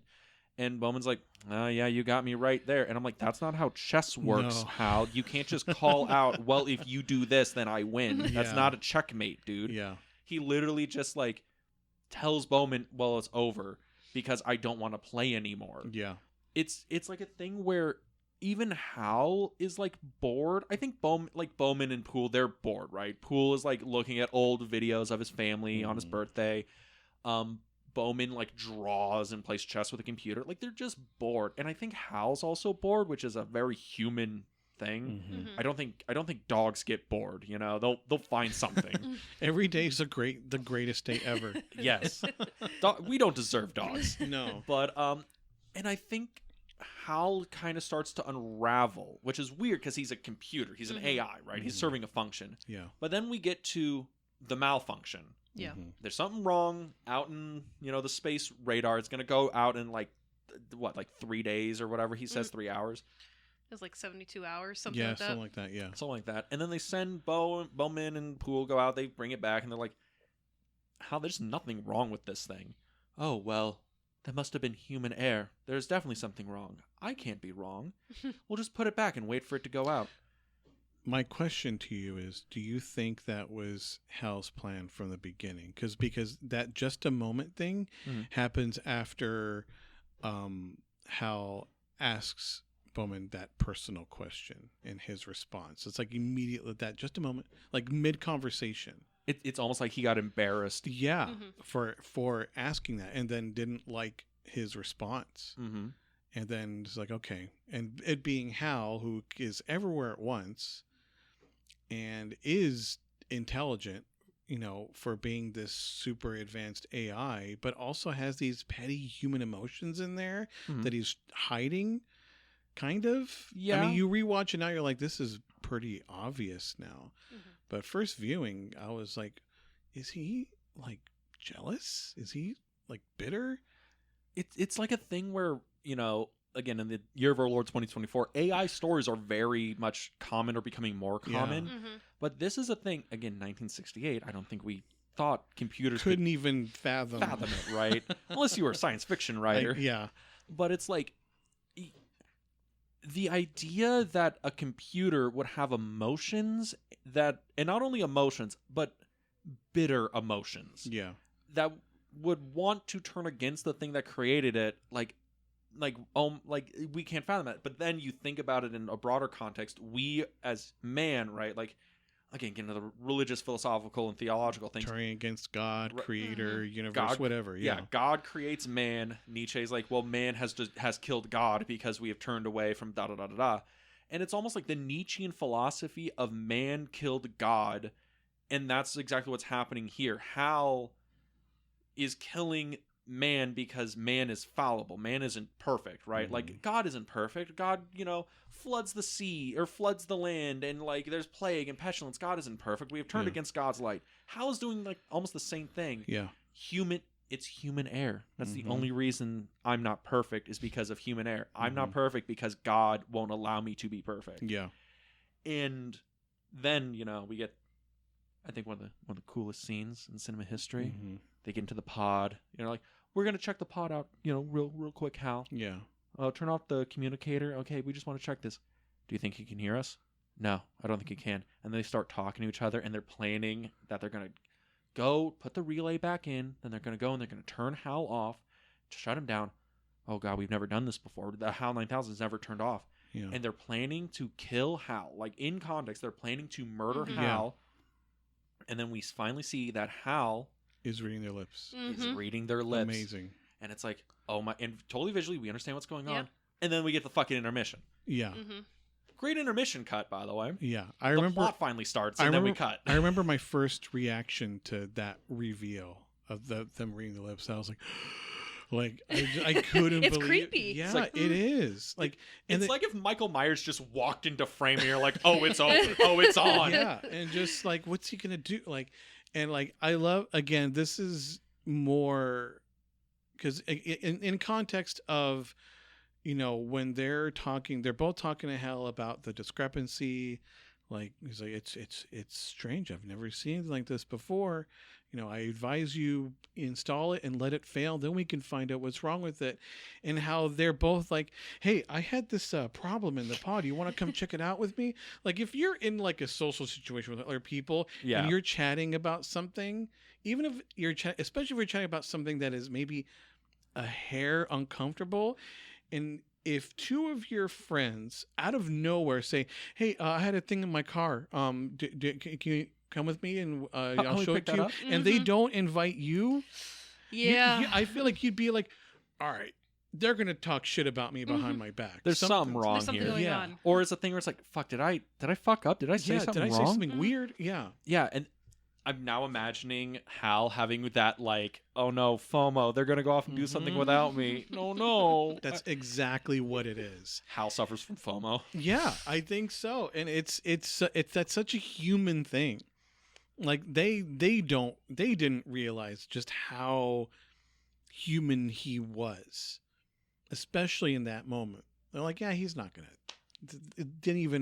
Couldn't even fathom it, that he'd be jealous and like, oh, they're gonna talk behind my back. What are they gonna say? It, again, going back to like layers of sci-fi, right? I think in Star Trek, it's Star Trek Next Generation when it's the data episode where they're like, oh, we're gonna need to like kill Data or do something right, and there's a whole thing with Picard and them arguing, does Data have a soul?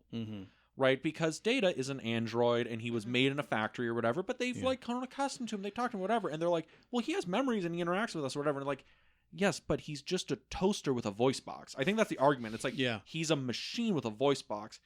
And at the end of it, it kind of leaves it up to the interpretation of like, he is a robot, but there is something there that is beyond man-made, right? Whether that's accumulated experience, memories, whatever, that is something beyond man-made.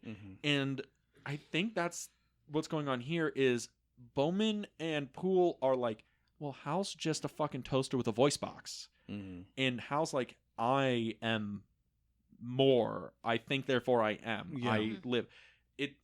He's literally doing the thing of, I think, therefore I am. I exist because I know I exist. And that is a fascinating philosophical concept. We can talk about that for hours. Yeah. Is Hal alive? Like, that's just a blank statement. Is Hal alive, and how do you define life or consciousness? Does he just cross the bound of consciousness? The answer to that question is yes and no at Maybe. the same time. He was programmed to be alive. Yeah, just like, and then again, just I feel like he had that planned. Not the whole time, but when things started to get a little weird, like especially like I said, that question he asked him, do you think, or do you think he was just going to kind of improvising? Boo, Becky, I want you to take this one real quick. I need to accumulate my thoughts. Yeah, because Please. I can see you, the Yeah, wheels are you're- just. I'm about to go grab my tinfoil hat and Yeah. secure it No, tightly. this is totally a tinfoil hat film, I feel. Ah. Which is what makes it great. It's beautiful. Beautiful. But can I pull like a real life, Please. Please. Because I know we're talking about Hal.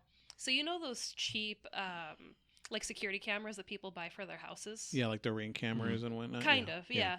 So one of my neighbors that lives like a stone's throw from my front door, he has one, but it looks like Hal. Oh, he put like a thing over it? Like He a put cover? it like right on his front door, and it's the cheesiest looking thing, but it looks like Hal. Yeah. So every time I come home, I see it, and especially late at night, I see it, and it's got the red ring on it, and I'm just like, oh god, that thing's gonna start talking. You to know me. what? I'm Or going to do it's the same thing. It's gonna start singing sounds Daisy. badass. It's gonna scare Yeah. the shit out of me one of these days. Oh It's a, god. it's a matter of time. I'm full on, when's the AI/Terminator uprising going to When's happen? Skynet gonna drop? When's Skynet going to become self-aware? And then I when... mean the self-driving cars, Mhm. I am the Cybertrucks, Dean's favorite. Yeah. I'm one of those people who like I acknowledge like the future is coming and there's nothing gonna stop it. I am also one of those people that looks at like really, really smart people. Like people who are far beyond my level of intelligence, right? Who are like AI is the future, and my only response is you are a fucking fool. Have you not seen Ex Machina? Have you Yeah. not seen 2001? Yeah. Have you not seen I, Robot, the Will Smith movie? All these movies that have been cautionary tales. My whole thing is like, look, just look at any speculative fiction because there's a fucking lot of it. Yeah. And everyone AI is the bad guy. Mhm. Mhm. Maybe I'm wrong. Maybe But- I'm a fool that's believing old sci-fi writers, but there's something there. I feel like I'm going to bring up a game. And I don't feel like AI, whatever, is by default bad.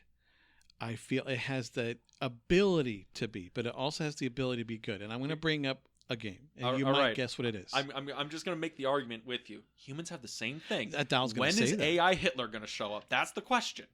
That- Oh God! what- wait. Why would you even go there? Well, it's an extreme, It's but extreme. he has. I feel like he has a point. Take the tinfoil hat off. We are losing you. It's far too secure. You need to damn stop it. with those tin cans that you're drinking out of. I think you're, We need to have a special like tinfoil hat episode. We're just God. like, I am waiting to do the signs episode. I love Yeah. signs. and yeah. then we're gonna bring in a box of foil, and we're gonna, do the little foil hats and take a picture. That should be one of the video podcasts. Yeah. That's Yes, one of the definitely. That's one of the only movies my dad ever watched in his entire adult life that actually like got him. That actually scared him. That it scared was him. scary. It's the Yeah. only one. Yeah.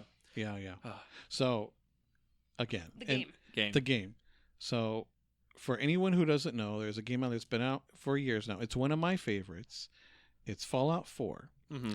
And in Fallout 4, there's this boogeyman that is known as the Institute.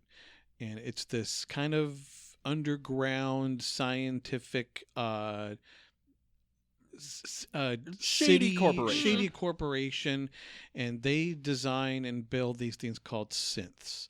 And they are human replicants, pretty much, if you want to tie it to like Blade Runner or Of course. something. They have emotions. They look inside and out like humans. And the shady part is they will kill someone, like a real person, and mimic them and replace them. Invasion of the Body Snatchers. Yeah. Yes, pretty much. But there's these themes in it that are, they're pretty on the nose because it's Bethesda Fallout and not Obsidian Fallout. We can get into that. Keep going. I'm gonna take a piss, but keep going. Okay. Oh, God. So anyway, Don't worry, everybody. It's gonna be a great piss. I swear. Huge. in I his really defe- hope he's gonna cut that out. I don't think you did that for the last time he took a bathroom break. Did he? I don't know that whole spiel about it, how it's gonna be the greatest, piss Okay. that ever happened. Well, we'll see. He's probably not going to cut it out. no. But anyway, because he knows this because he knows that game. Mhm. So it's this debate of, and this goes along with what we're talking about, like, do the creators, the Institute, have the right to do whatever they want to these synths who have their own set of emotions that they develop, even though, and a lot of them don't know they're synths. They're not, it's eventually they find out, and they go through this kind of unauthorized operation to change their face and change their identities so they can go off and live their own lives. But whenever that happens, some of them kind of live honest lives, but some of them go the opposite direction, where they become these people called raiders, and they're essentially these horrible, violent savages of a post-apocalyptic wasteland.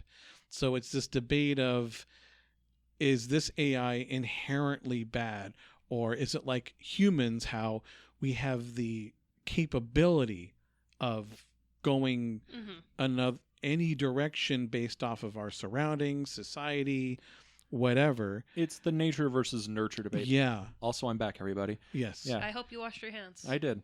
Yeah. And I feel like Hal falls in that category.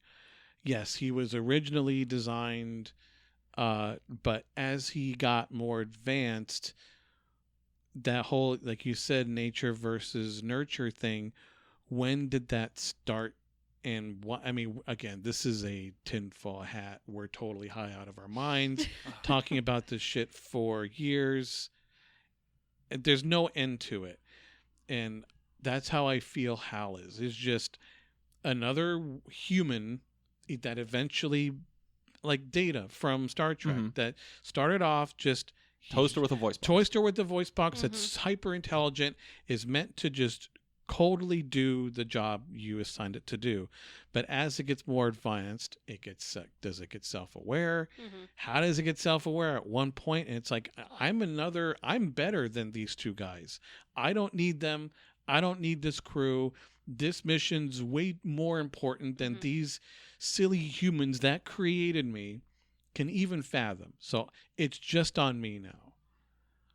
So who would be the bigger villain in this movie, Hal or the monoliths? I don't know if there is a villain in the movie. This is, Yeah. I guess this is a weird thing, and a amazing thing about the movie is Hal is the antagonist to Bowman and Poole. But if you look at it in context of the film, Hal for them is defending himself. Yeah. They were planning to kill him, and I think it's because Hal's so cold and whatever. He's like, well, they're planning to kill me, so I guess I must kill them before they do that. I need to defend myself. Yeah. And it's like, is that a villainistic move? Granted, him being like petty, and I think the malfunction thing is Hal. I don't think Hal ever intended to kill them. I think Hal intended to deceive them, which is another whole weird layer of he's a robot that can lie. Yeah. And I think that because he was programmed to hide why they're on the mission. Yeah. Because they didn't want anybody to know they were going to see the monolith until they got there, so they couldn't be a security breach. That's already a secret. Yeah. That's already a secret. And then so they had to built in Hal had an ability to lie. And his ability to lie allows him to be petty or whatever, and then that eventually evolves into him having to defend his lie in deadly fashion after they decide to inflict violence upon him. Again, it all goes back to like the watering hole, right? Like it's violence. So yeah, I think he never intended to kill them, but man, I totally lost track where I was going with this. Good old Hal. Great robot. What did you ask, by the way? Who's the bigger villain, Hal or the monoliths? Sorry. Yeah, I don't think there's a villain. I think the monoliths are kind of what Thomas said, where they're omnipotent. They are kind of like they came to Earth and are like almost gifting intelligence or awareness to humanity, and what that again comes with that, what it wills. Like God gifted man free will, and what comes of that is what it wills. Kind of like that episode of The Simpsons with the monkey paw. Exactly. There you go. Right? I give you free will, but the drawback is now you can do awful things. Yeah. You can do great things or awful things. That's the drawback of free will and consciousness, right? I am aware, thus I'm aware of my own demise. I'm thinking of the monkey paw thing, and I got a quote because I'm a huge, massive Simpsons fan. Yeah. I just literally, for anyone listening, any fellow Simpsons Simpsonians. fans, I love you so much. Yeah. I just thought it comes with a free Froger. Yeah. That popped in my head. I love it so much. The booth disappeared. No, we're over Yeah. here. Uh, Or when Grimy joins the factory and Oh. he tells Homer, "You went to space? Why? Have you never Yeah, been?" never been? Like, Oh, I love it. love it. I live above 2 bowling alleys. Yeah, so I what is it? I live above one bowling alley and below another bowling alley. Ugh, And Homer's like, wow, like he's like envious. that's so cool. That's super cool. Yeah. Oh God. I mean, there's also plenty of Simpsons parodies of Oh, yeah. 2001. I mean, When when they he get goes the- to when he space. goes to space. Yeah. when they go to The space, Strauss Waltz is in there Or- with or the when- potato chips. or when Yeah. they do the AI house and it starts with the voice of Hal, and then it's Yeah. like, oh, can we get something a little less murdery? And then it's Pierce Brosnan's Yeah. voice. Yeah. And Marge is like, "Oh." Ooh, Pierce. But but I guess to answer your question, I don't think there's a villain. I think there's antagonists and protagonists. I think of it. it's just, as I said earlier, there's no clear villain. It's just the universe for what it is. Indifferent, brutal, random, and beautiful. I mean, yeah, I know there's some people like, Hal's the bad guy. Like, It's I more mean, complicated than it's that. not, I don't think it's that black and white. It's just like yeah, starts getting a little jealous, and it goes from there. He asked a personal question, didn't like the answer, Tried to change the subject. tried to change the subject. Like, just a moment, like just immediately, like I've had that happen in person. Like, I'm talking to someone about something kind of uncomfortable, and they'll be like, "Oh wait, okay, hang on." Like, just Oh, I think my phone's. Oh, I think I like, got a text or I'm something. getting a phone call. Hang on, like, just wait a minute. Like, Yeah. but Did I hit a button? yeah, like, just, and and he does horrible things. Like, he kills a guy, and then more of them. I mean, we can get into that section where Hal turns into a slasher And movie. it's terrifying. With a G rating. Yeah. Yeah. There's no blood. There's no Don't need it. screaming. There's none of that. It's just literal silence. Like, Blank mag tape. yeah, like, just you describing when Hal kills him. How it's just like, again, this was another big like, Yeah. I'm holding my breath. Like, those hard cuts going, of the pod, because you see him turning and you see the arms go down. Because I guess for everyone else, Poole is outside. He's doing the relay, and then Bowman's inside, and he's getting ready to, I guess, turn Hal off when Poole comes back. Yeah. But then Hal controls everything. Hal controls everything. Hal is god of this space station. Yeah. And I love the breathing, which apparently is Stanley himself. That doing is it. Kubrick. Yeah. Also, so- anything that's handheld in this film, that's Kubrick's It's him hand doing on it. camera. Yeah. Any the voice, any the breathing is all Kubrick. Yeah, like, I love like that, and then like that kind of of the oxygen immediately does this dead silence, and then it just those I think it's like 3 or 4 hard cuts zooming in into the Hal that's on the outside of that pod is so, for me, absolutely terrifying. Like, you don't need any whoosh or any like stings or anything. Just silence is and then the next thing you see, I mean, you see him like reacting inside the cockpit, and then you see him floating. You're like, what the fuck happened? Yeah. And it's so terrifying because Poole is floating out into space and he's grabbing He's trying struggling. to like plug something back in or do something to turn around, and then you just see him kind of like give up. Yeah, Because he's just floating into the vacuum of space. And then we get the big action meet of Bowman running down, casually hopping into the pod, turning it around, and it's the slowest high octane action you will see. And Bowman manages to go out and grab Poole and like saves him from drifting out into the vacuum of space. And then when Bowman gets back, he realizes he doesn't have his helmet on. He's like, open the pod bay doors, Hal. Yeah. I can't do that, Dave. Yeah. Famous. Famous. And it's that. And then Hal basically lays his hand on the table. He's like, "You've compromised the mission, Bowman or Dave. So this is, I think what Hal says is, this will not be a fruitful conversation. Goodbye." Just says, there's nothing more to talk about, and just cuts him off. And then Bowman is like, "Well, I got to get back in somehow. I'll blow the airlock and run in.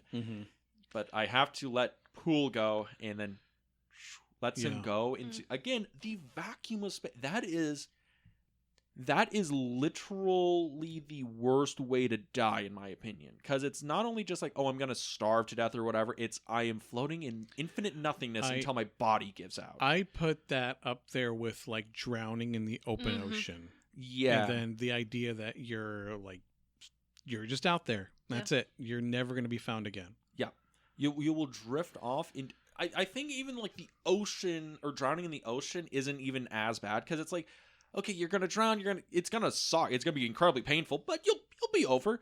If you're floating in the vacuum of space, it's just like, well, this is like being buried alive, but I can move in any direction, I can see everything. My body will just give out eventually. It's fucking. I just think it's terrifying. Awful. Yeah, awful. It's terrifying. And then we get to, I think, the most badass thing Bowman does when he's like, no helmet on. He knows he's got like, I think it's like 15 seconds before your lungs explode. Yeah. And you just see, like, this is the most, like, Keir Dulley's face transforms in the action, because he's pulling in he's tensing his entire body. He's getting his breath. He's holding his breath ready, because as soon as he presses the button, he'll be launched into the airlock. He'll have to pull the thing right away, or he'll literally explode. And he hits the button, and what we would think would be a huge explosion noise, and we're gonna get the music sting. It is dead silent. Yeah. Because in space, no one can hear you scream. Dun, dun, dun. And he manages to get back onto the ship, right? And this is Bowman fulfilling his promise of we need to turn Hal off, right? Is this one of the most like tragically sad deaths in cinema? Yeah, it's horrifying. You feel bad for Hal, even though he just killed the whole crew. Right? Even though he did everything he did, like especially when he starts to slow down and says, "I can feel it. I'm afraid." Like, oh my god. Also, another layer to this: Hal, the toaster with a voice box, is afraid. Yes, he's afraid. What is it? I think H.P. Lovecraft said the most base human emotion is fear, and the greatest fear is the fear of the unknown. Like, the most base human emotion is fear, the fear of the unknown. Like, that's death. Humans fear death because we don't really know what's on the other side. And I think that's, again, another ultra humanistic thing of Hal. He's like, I don't know what's going to happen, Dave. Yeah. Oh, no. Would you like to hear a song? And he tries to, before that, he's trying to reason with him. Like, yeah, I know I made some errors. Some errors. I made some questionable decisions. I think it'll be okay. He tells him to take a stress pill. I love that. Okay, you cannot tell me Kubrick did not have a sense of humor when he literally says, "Just take a chill pill, man." Yeah. You know what? I'm gonna start saying that. Just take a stress pill. Just take a stress pill and just relax. It's fine. Don't worry about it. Oh God! But again, another humanistic thing is when he's like, should I sing you a song? And Dave's like, yes. Hal, go ahead. That's almost like the thing where it's just like you're somebody's dying and he's they're holding just him, holding him, and just like he's like, oh God. You remember Paris? Mm-hmm. Yeah, I remember Paris. Tell me about Paris, or tell me about the rabbits, George. Literally, he's like, tell me about the rabbits, George. And he starts singing Daisy, Daisy, and it's like in the context of like I guess the movie and I guess the context outside of it, Daisy Bell I think is the first thing that a computer voice ever said. I think so. Because it was like a thing by Bell Labs where they were doing like artificial voice boxes, I guess, or something. I think they were like doing a thing where they were testing speakers and they got a computer to sing Daisy, Daisy. Mm-hmm. And that was the first thing a computer ever said. So it's like Hal is going all the way back to this primordial thing of like, you know, it's the Hal 0001. Yeah. And it's almost like he is singing the song his mother taught him.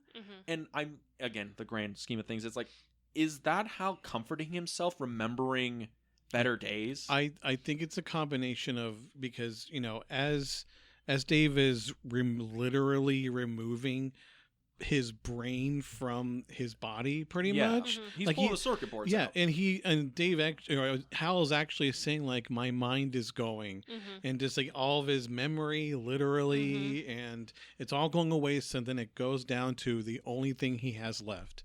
So I think it's a combination of that's all that's left physically in his brain, in his body, and it's a comfort thing.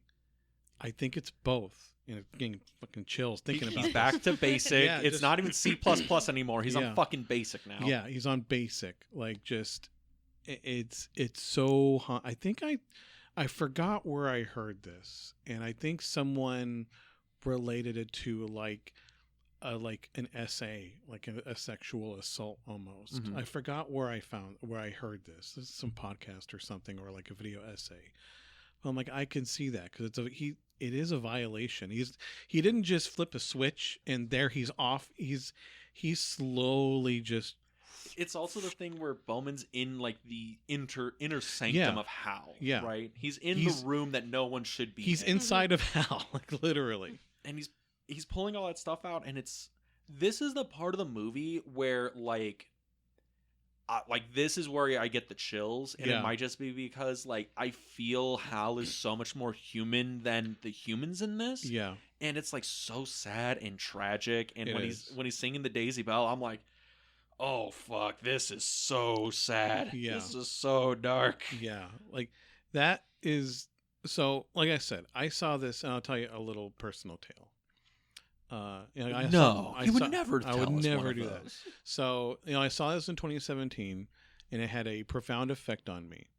And shortly after I saw it, I had to get dental work done. I had to get my wisdom teeth removed, all 4 in one go. Oh, And- lovely happenings. Yeah. So, and they put me under Twilight. Never been put under Twilight before. And I've heard nightmare stories. It's terrifying because, you know, it's, I guess the point of Twilight is so they can still give you commands like, okay, you know, open your mouth a little more, move your tongue. Because I remember this, but still time isn't normal. Like for me, the whole thing lasted like 10 minutes, not even that, maybe 5. And they said, yeah, that was like almost an hour. And Because like Twilight anesthesia is your brain's like off, but your motor functions are still rolling, right? Yeah. So, and when I was slowly coming out of it, I started singing Daisy. Start singing Daisy Bell. Yes, because during that, like the way my eyes were, because I didn't see anything. It was like, you know, when you close your eyes and if you have someone like flashing flashlights waving in front of you, that's what it looked like. So to me, Twilight was my My mind's going, Dave. no, it was like I was in the Stargate sequence. Oh God. Nah, I ain't fucking with that. But I was into it.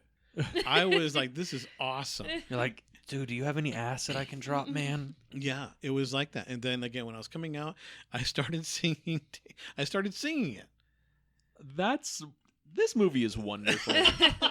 So, but yeah, we get on that. Like, okay, the death of Hal, right? Yeah. Sad, beautiful, tragic, wild, right? But we get to your moment of the film, Becky. Oh yeah. The moment that transforms I've you. been waiting to hear your emotional description and your interpretation of especially this. Because this was a big one for you. Because we finally get to the Stargate sequence, Yeah. and it's called that mostly come from like the books and all that stuff. Because in the movie, Bowman's like, "Well, there's the monolith," gets in the pod and flies into it, and I don't even know how to describe what we are seeing. We are seeing everything, but how did you feel about this? Because this is like the moment of the movie where you had the panic attack and everything. Yeah, Everything hit. I felt like Poole. I just felt like, you know, I'm out there. I can't breathe. I can't move. I can't really do anything. This is terrible. What the hell is going on? I guess my question is, why though? I don't know. Okay. It was just a physical reaction. I don't know. If I may, again, this is kind of stoner talk. Hmm. Oh, stoner talk. Give me 1 Yeah. second. I got the Yeah, third yeah. one I already. got the third one God. ready. All right, let's crack him.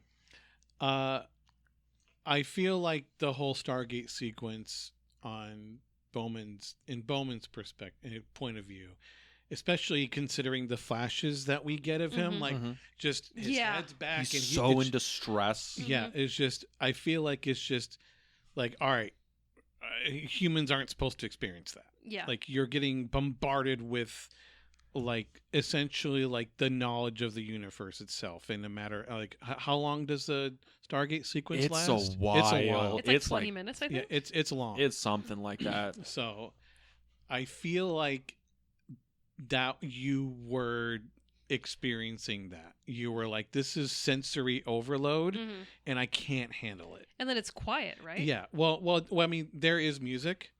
I was trying to remember because I yeah. watched it yesterday, but it didn't affect me the way that it had the Yeah, first but the time. first time, Yeah. yeah.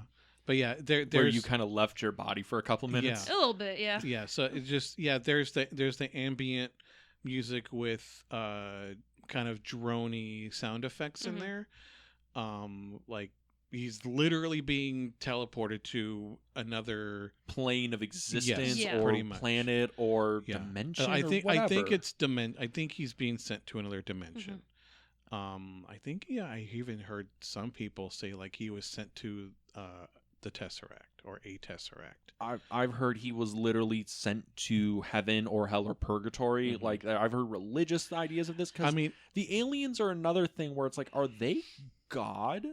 No. Or is this an allegory for man meeting God? Like, I guess we're going to get into the theological ideas of this in a Yeah. minute.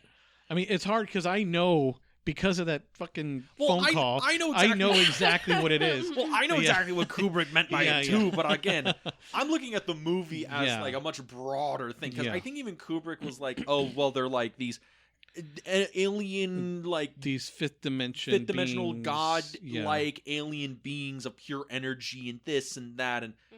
again, I've researched extensively. Mm-hmm. Kubrick was a teetotaler. He never did drugs, but god damn it, you could easily trick me into believing he did. Yeah. But like, this Stargate sequence is like you're kind of crossing over into the realms of an unknowable plane of Yeah. existence. Beyond the Infinite. Beyond the that's a good Yeah. Well, Yeah. we're gonna name our band that. Beyond the Infinite. There probably is a band named The that by fuck, now. probably. Yeah. Yeah. I mean, I guess I want to ask you. So, your first time seeing it, it was Mhm. way too much. Oh, yeah. What about last night? I was fine. It was fine. Totally fine. I mean, I think because I was at home, I wasn't, shoulder to shoulder with people. Mm-hmm. I was fine. I mean, it hurt my eyes a little bit because it's so bright and the colors and Yeah. we're just jumping all over the place, but nothing like that first time. Okay. Did you still get a reaction when Poole was sent off into A space? little bit, yeah. You did? I was holding my breath without even thinking. It was just No, it's I'm the same. yeah, way. that was just kind of like, oh, you're not breathing. Like you Yeah. need to breathe. But that sequence, no, it didn't do anything like it did the first time. Because I've known other people who have seen it, and I've asked them, "What do you think?" They're like, "It was terrifying. I can't watch that again." Yeah. So I remember when you told me like you had an anxiety attack, I Mhm. got giddy because I'm like, Oh yeah, you were I so do that all the excited. time. yeah. And he drops it all the time. He's like, "Did you know?" And I was like, "No, It's- nobody needs to know." But it's like a thing where, again, the beauty of cinema, where again, I was raised with the thing, you can watch anything you want, Dean, just understand it's not real, right? Except for Scarface and Mallrats. no, it was Clerks. Clerks, sorry. You suck 23 cocks, what the fuck? Yeah, well, 24. Oh god. Oh, Yeah, my again. God. But like the cognitive dissonance where it's like the movies aren't real, so like you can watch Predator and this and that if you understand they are not real. These are made up stories, they're play, right? So you can watch anything you want as an anti-cognitive dissonance. But watching it's like I love when movies affect me because I know they're not real, but the stories and how they're created and the curated experience can affect you in an emotional way, and you got to experience that in a physical way. And Yeah. that is a beautiful and fascinating thing that shows the power of cinema, right? Didn't feel too beautiful in the moment. I mean, it was cool as fuck to me. I'm like, man, Well, I wish I had a panic attack watching 2001. And that's exactly what he said. He's like, "Are you right, man? Why couldn't I have the panic attack?" I was like, come on. Like, I would have gladly have given it to you. I mean, like during the Stargate sequence, I get like stiff in my seat, and I'm like, oh shit, like it's a chair raiser where it's like, oh, what the fuck is this? Like I just get tuned into like the weird trippy fucking colors where I'm like, how the fuck did they do this in 68? I know it's split screen, but how the fuck do you actually do this? Very Vertigo. But it's like, it's such a weird and strange sequence. Like thematically, it's like crossing the boundary, and then like visually it's like, well, that's fuck, okay, so we're sure Kubrick didn't do Blow, right? Like we're sure he wasn't on like shrooms when he did this.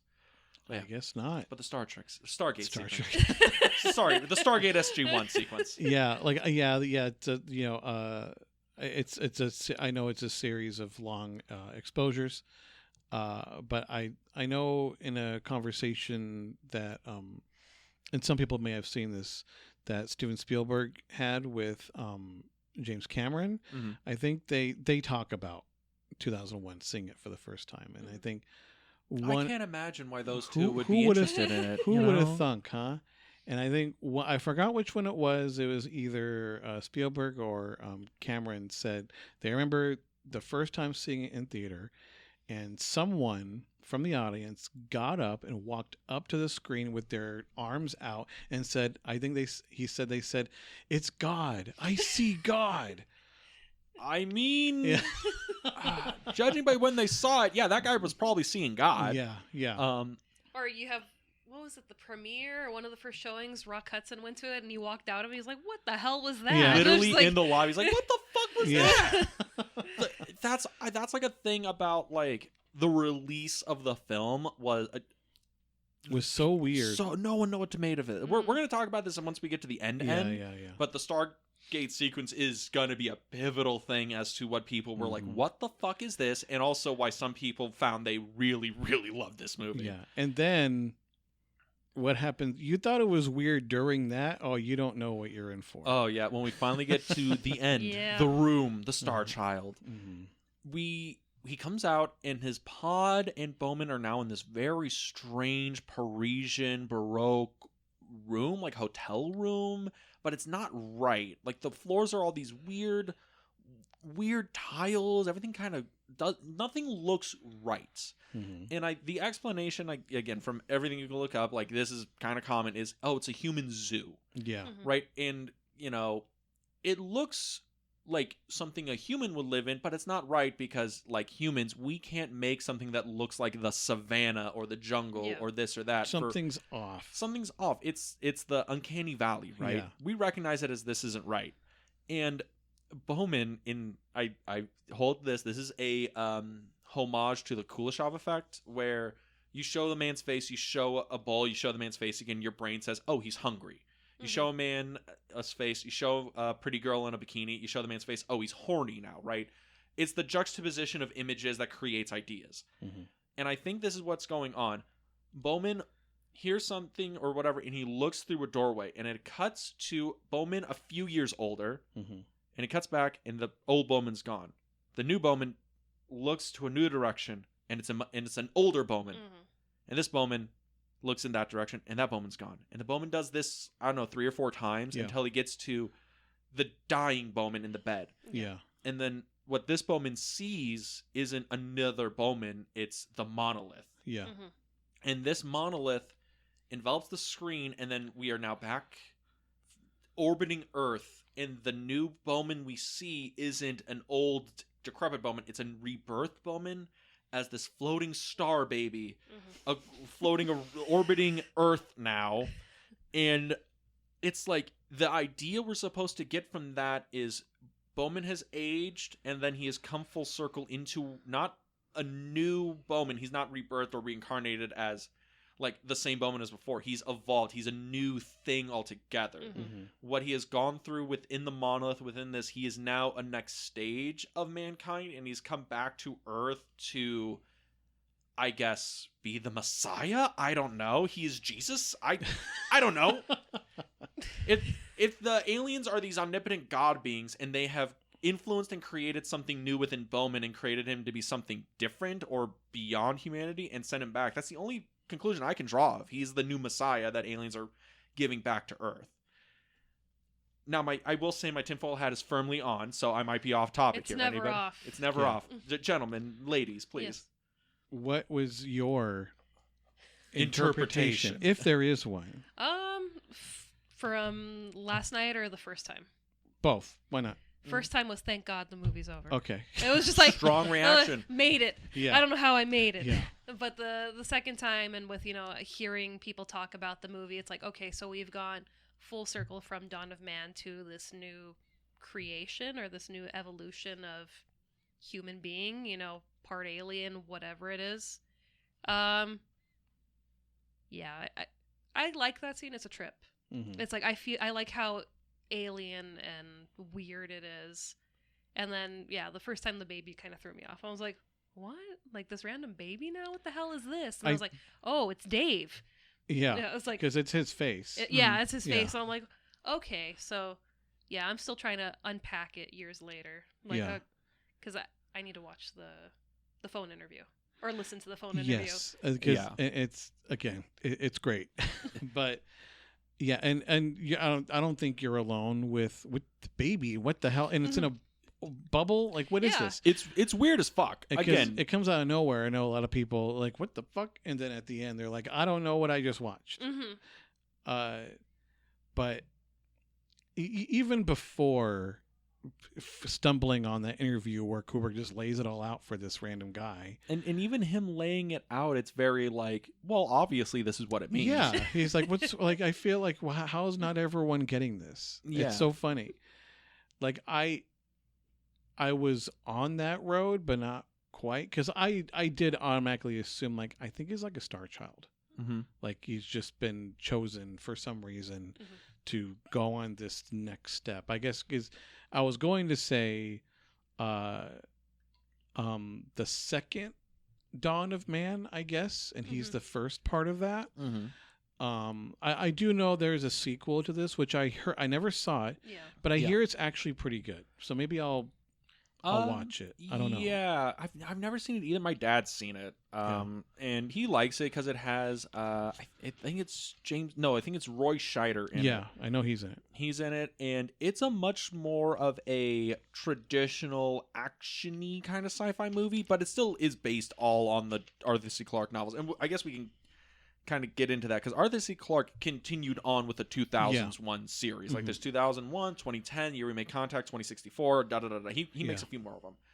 So it's a very interesting movie that tries to maybe expand it. He makes, or that movie is far more of a traditional 3-act normal movie as opposed to 2001, which is more just sequences of events that accumulates into a philosophical discussion of man's place in the universe. And the other one is we have an action beat every 10 minutes. We got a couple of good themes, and 7 out of 10. We'd watch again. And I hear that it actually like explains. Like, it explains so much. It explains a lot. So, because I've been curious, I just never got around to it. Maybe like this weekend or something, I'll actually watch it. But yeah, you being thrown off by the baby at the end is pretty common. Yeah, because I mean, if it had been a thing where he just finally dies, he's been traveling through, was it the Stargate? Yeah. He's been traveling through, who knows how long, because I don't think we know how old Dave is when he's on the ship. No, I mean, think we get an idea. He has a good amount of gray hairs, so I know we this have is the picture. Let's have a look. I mean, my guess is, I know everyone starts graying at different ages. I started getting grays when I was in my 20s. Same. So late 30s, again, rough. My guess was like late 30s, early 40s. That was my guess. I think I pegged him as like 32, 33, something like that. Just he's in his 30s is what I can guess. And then he looks like maybe he's in his 60s when he gets to the room. Mm-hmm. And so it's like, maybe it's this thing where he's been traveling this whole time, hasn't really felt it. And then he gets there and then, okay, it's time for you to die. Yeah. You've seen all the, the different spawns of yourself, and it's like, okay, here's your progression, and that's it. Yeah, because I don't think, I know for a lot of people, like that's like the art house section of the film. Like, wait, he's seeing himself? That's the art house section. Yeah, out of everything. like that's because he sees himself multiple times and then he disappears. I don't think he is experiencing time like we do. No. It's, which is like, I kind of like the whole idea of like what a tesseract actually is. I guess the fourth dimension, I think, how time is just all at once. Yeah. It isn't linear. So I think that's what he's experiencing. So for him, like, I don't think he, like, for us, like, it's we're going to feel the passage of time by the time we reach, like, our, like, how old would you say he ends up? Like 100 maybe at least? We'll say he goes from like 30 to 100. He's a long-lived gentleman. Yeah, so I don't think for him that passage of time felt like how it would feel to us. Because he's in this zoo, like, pretty much. Yeah. So it's something that we probably can't even describe, like, all at once, pretty much. And then he dies and then he's brought back, pretty much. It's very strange because, again, Kubrick explained the ending, but it's a very, like, practical, like, well, this is what happened at the ending. I don't say I understand it. I don't think he describes, like, thematically the elements of the film at all. I don't think that ever... Not that I recall. Called that out. So, like, the grand thematic idea of the film is still kind of up to analysis, but the ending explains videos are pretty much, like, debunked. We know what happens. Yeah. So, I guess, like, the grand thematic idea of 2001: A Space Odyssey, what do you think the movie's about man? I think I've made my point clear. It's something to do with, like, man's relation to God and man trying to become the new God by creating, like, AI, and then AI rebels against man like man rebelled against God, and it's a very, like, theological, like, idea. I feel this is about man's relationship to God and the universe, but I'm also firmly tinfoil hatted. I mean, I feel like it's us trying to constantly understand, but we really don't understand. Yeah. It's like we can evolve, we can grow, we can, discover new things, but we're never really going to know what's out there. It's like, no matter what amazing things we build, where we can go, it's like the universe is going to decide what it's going to do, what God's going to do. It's, it's not in our cards. Yeah. Again, outside of the Kubrick literally explaining the specific questions, I'm more or less on the same roughly views as both of you have. I'm not a religious person, so I don't believe in a higher power, but I do believe in the encompassing beauty and brutality and vastness of the universe, and our minor part in it. So, like, as much as we would like to, no, we're super ultra mega important. We're not. I mean, at least I don't see it. We are the pale blue dot. Yeah. Yes, super. Yeah, exactly. And I even feel like that doesn't even fully encompass how much of a pale blue dot we are, not even including other pale blue dots that we are pretty sure that are out there, and the being okay with not knowing, not having all the answers. I feel like that's in general what it's about. Like, as much as we would like to say, like, yeah, we have our shit together, we know we don't. We don't. And that to me is why this film's so important to me, because I love not knowing. Like, anytime anyone is like, yeah, I know this is, I mean, this is more common with religion. It's like they have all the answers, definitely, 100%. And I'm like, no, we don't. And I think not knowing is more beautiful than convincing yourself that you absolutely know. I mean, that's a very good way of approaching it, because I mean, like, I don't know if I'm like that religious. I Mhm. believe in like the afterlife, of higher powers, all that stuff. Mhm. But it's like, I haven't been to church in my entire life, right? I was raised the old Irish way, where it's like, you believe in God? Yes, all right. I won't beat you tonight. So like, And the one time he did go to church with me, it was exhausting. oh, it was hilarious. Oh, I didn't know what to God. do, so I just started standing up when the old lady stood up, and I was like, oh, they're holding their hands up to the altar. I'll also do that. And she's like, no, Dean, you don't do that. Yeah. Mind You're you, not we my were there- abuelita. No. We were there for a wedding.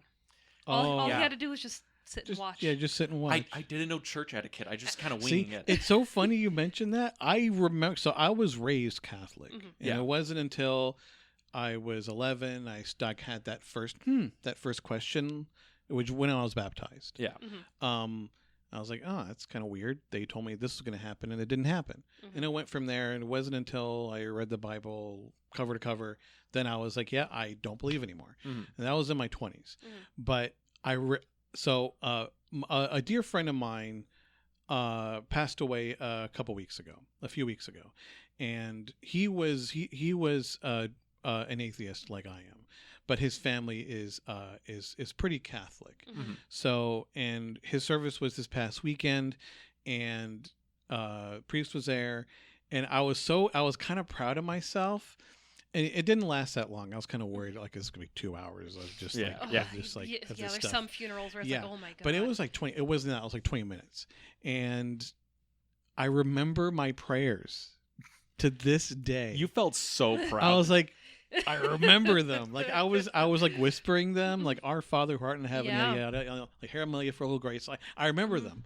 So that was my recent. Like I think it's funny. You were like, I don't remember. I don't know what to do. Like, Oh, yeah. And I was like everyone stood up, and I was like, I'm not standing up. Like I'm not a part of this, but I was proud that I remembered my prayers. strong. Yeah, But, yeah. I guess explaining my POV of why I think the movie is about man and God and that whole like theological philosophical idea Yeah. is, I look at the movie and I'm trying to figure out what is the scope that Kubrick is talking about, and that's kind of what I'm drawing my conclusions for. Mm-hmm. And I think looking at Kubrick more like as a man, because he was like raised Jewish, Mhm. right? And then he married his wife from Past Glory, who was like very Christian, and Yeah. he wasn't a practicing Jew, he wasn't No. a practicing Christian or anything. He'd like, oh yeah, we do like Christmas or whatever because my wife and kids like it. Mhm. So I look at it as like, I wonder if, because I don't know if Kubrick ever came out and said he was an atheist or if he was religious or No. anything or was spiritual. I don't think there's any evidence of that. I'm wondering if he was looking at like his oeuvre at this time and he's like, I think I want to try and get an idea of what religion's trying to do or talk about. It's trying to explain the unknown. And I think maybe he's going into that thing where it's like, it's kind of unexplainable. The universe is so vast and big, and man can create things, and we're trying to become God by creating things that we have domain and control over. Like we create machines, AI, whatever. And I think that's what he's trying to talk about. But it's that Nietzschean idea that's infiltrated the film of God created man and man killed God. Mm-hmm. So it's like, I wonder if that's what he's doing. He's going through this very deep philosophical thing of trying to even explain to himself, like, what is God? What is religion? What is that? And where do I fall on that? What are we? What Yeah, are we? And Yeah. I think that's why this movie is fucking amazing, Yeah. is he could do that in an hour 40 minutes. By the way, this is the shortest movie with an intermission I've ever seen in my life. This movie is just a hair over 2 hours. What the fuck? It's more about the themes than the practical. All right, everyone can go pee and Mm-hmm. Yeah. get some more popcorn or whatever. Get ready for the next ride. Yeah. But The next ride, the next ride. Yes, you guys want to talk about the release of this fucking movie? please. Okay, so when this movie released, in the first 2 months, it made about $2 million against its $10.5 million budget. But I think that's around the time audience realized, if I drop a bean of acid at the intermission, I see God at Yeah. about the Stargate sequence. This movie ended up grossing $146 million against a $10.5 million budget. In 1968, huge fucking money maker. Crazy. Yeah. Real good. But the critics at the time completely polarized. Some were like, all right, Kubrick's a genius. Others were like, Kubrick's a fucking madman. Rock Hudson famously would, like we said, oh, you're just a crazy person. Yeah, a lot of people walked out. What was it? Was it MGM or Lionsgate that? Well, MGM. MGM, yeah. MGM Same logo, different company. Yeah. ready to pull the movie, and it was the theater owners that were like, "No, we need to keep it because our stoner Clientele They're Clientele- loves gonna it. love it. they're coming in, they're Yeah. buying tickets, and they're enjoying it." So Well, another weird thing, after the premiere, Kubrick himself was like, it's too fucking long, and cut like 19, 20 minutes out of the movie. Mhm. Just was like, which is a weird, fascinating, because I think the common thing you attribute to Kubrick is controlling. He I'm makes his movies the way he wants to make them.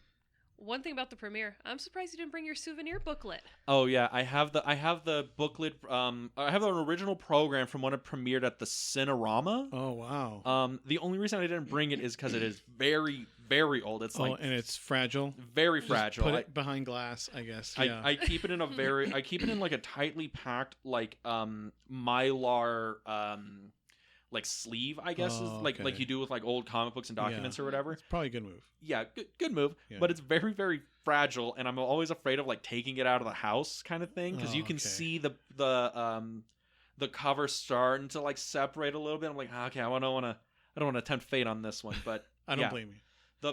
But the premiere of it, we get the idea of Kubrick controlling. My movies are the way they are. We are not going to tinker with him. I release what I want to release. Mm-hmm. And even after like the release of 2001, he's like, nah, it's too fucking long, guys. Let's fucking chop 20 minutes. It's funny because he did that more than one. I know he did that for The Shining. Yeah, he cut like a whole like ending sequence of The Shining. Of Wendy in like a hospital. Like after he was like, Yeah. we don't need that. doesn't like, doesn't just, really help like- the movie. And just I know he didn't, to my knowledge, he didn't do that for Clockwork Orange, but he did pull it from the theaters. Yes, in England. Which I know, as it's said in the Life in Pictures thing, like it was an astonishing display of director power. Because how many studios these days would like if a director says take it out of the theater, they're like, no, we're making money. Yeah, dude. Like he's like, nope, I don't want to show the film anymore. That's it. And they're like, all right. That is Jesus. That's the thing that I think people think of when they think of Kubrick is power control. The guy could kind of do whatever he wanted after. Yeah. Like basically 2001 on, he just does whatever the fuck he wants. Honestly, Yeah. from Strangelove on, he gets free reign, just Yeah. do whatever you want. So it's like I don't think there's a director alive now that completely is the heir apparent of Kubrick. No. There's directors that, they have the control like David Fincher. They have the exacting nature like Wes Anderson. They have that they have the vision, they know what they want to make, and they make their movies, but no one has the clout, No. the sway, the power. Maybe Nolan, but even then his movies aren't fucking like they're not in the same thing, because he's not like, oh, we're gonna make sure everything is perfect. He's like, no, we're gonna do like 2 or 3 takes, get out of here. Yeah.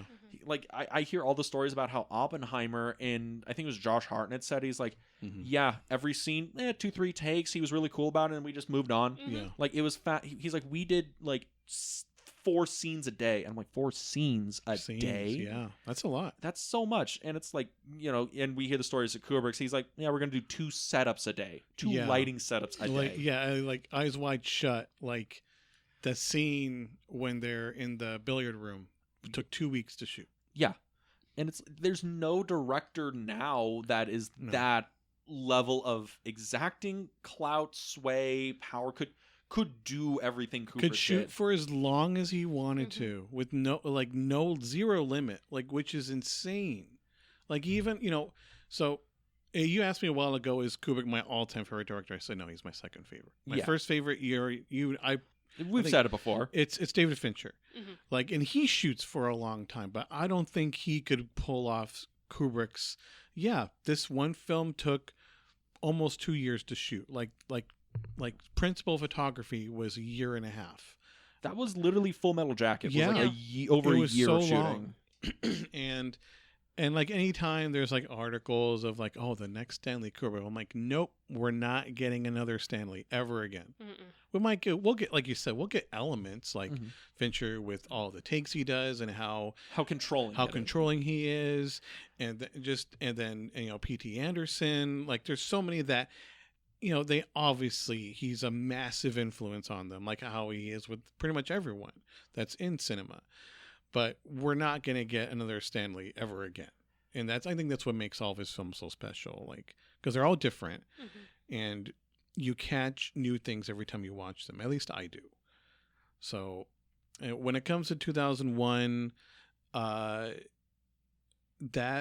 I know that I think one of the, like the opening, I think one of the I think Arthur C. Clarke said it in one of the reviews.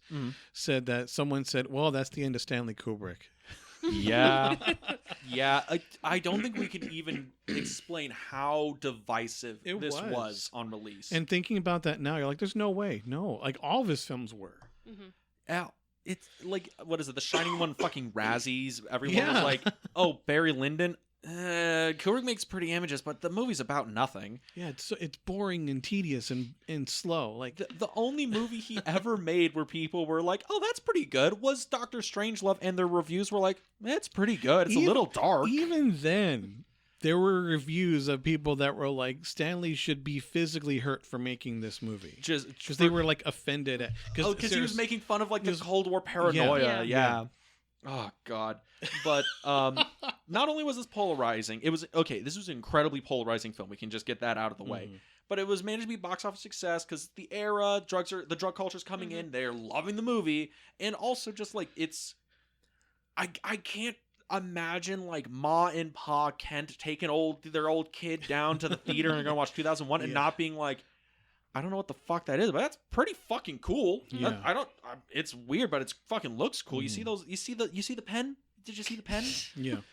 Worth the price of the ticket. that pen. Just that pen alone. But but the movie does well enough. It gets, box office acclaim and it gets nominated for Oscars, right?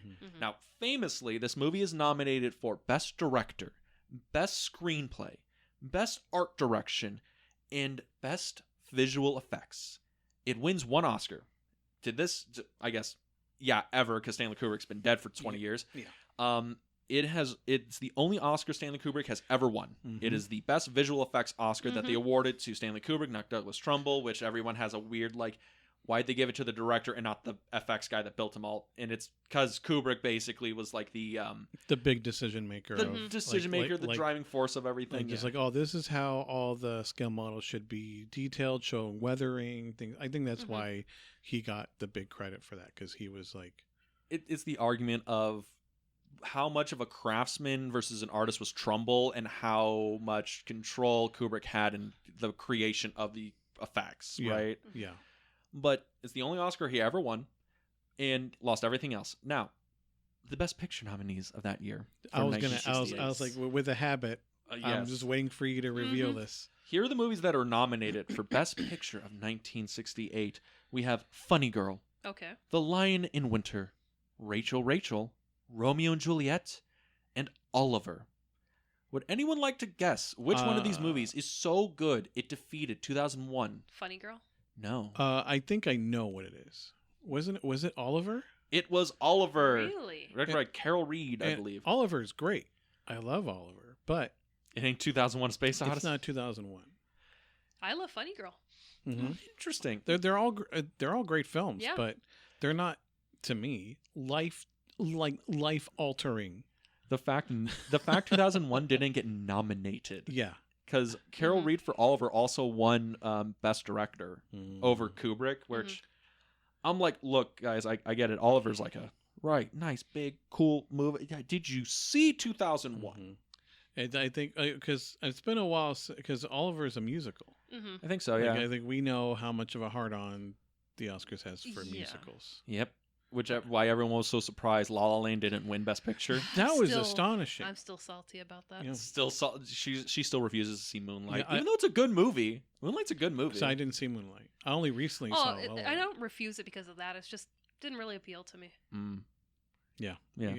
But what are you gonna do? I'm not surprised at this point because I know every time we have done one of these, like anything that's been nominated, we're always like, oh, really? Yeah. But also, I'm also like not surprised. Like I know we talked, like you said, the Oscars is like your Super Bowl pretty much, Yeah. and for me, it kind of depends on what's nominated, and we'll see. Those It's- 07 Oscars must have been wild for you. oh, No don't Country, There Will Be Yeah. Blood, yeah, it was Zodiac not even nominated. Yeah, like 07 and 2010. 2010 was big.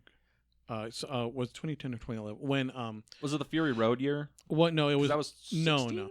That was 15 because Fury 15, Road came yeah. out in 2014. when we started 2014. That's right. So yeah. so I think Happy anniversary. so it would have been 2011. That's when A Social Network was. That's nominated. right. Because That- it was Social Network and Glorious Bastards was Yeah. the same Yeah. year. It's a Yeah, pretty stacked year. That one hurt.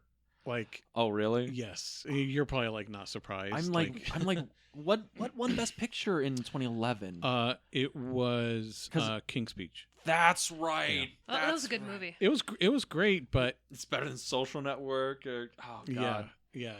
That was like a really oddly competitive year, and It the was. movie that won, everyone was like, "Oh, well, that's like the all right, underdog I pick." guess.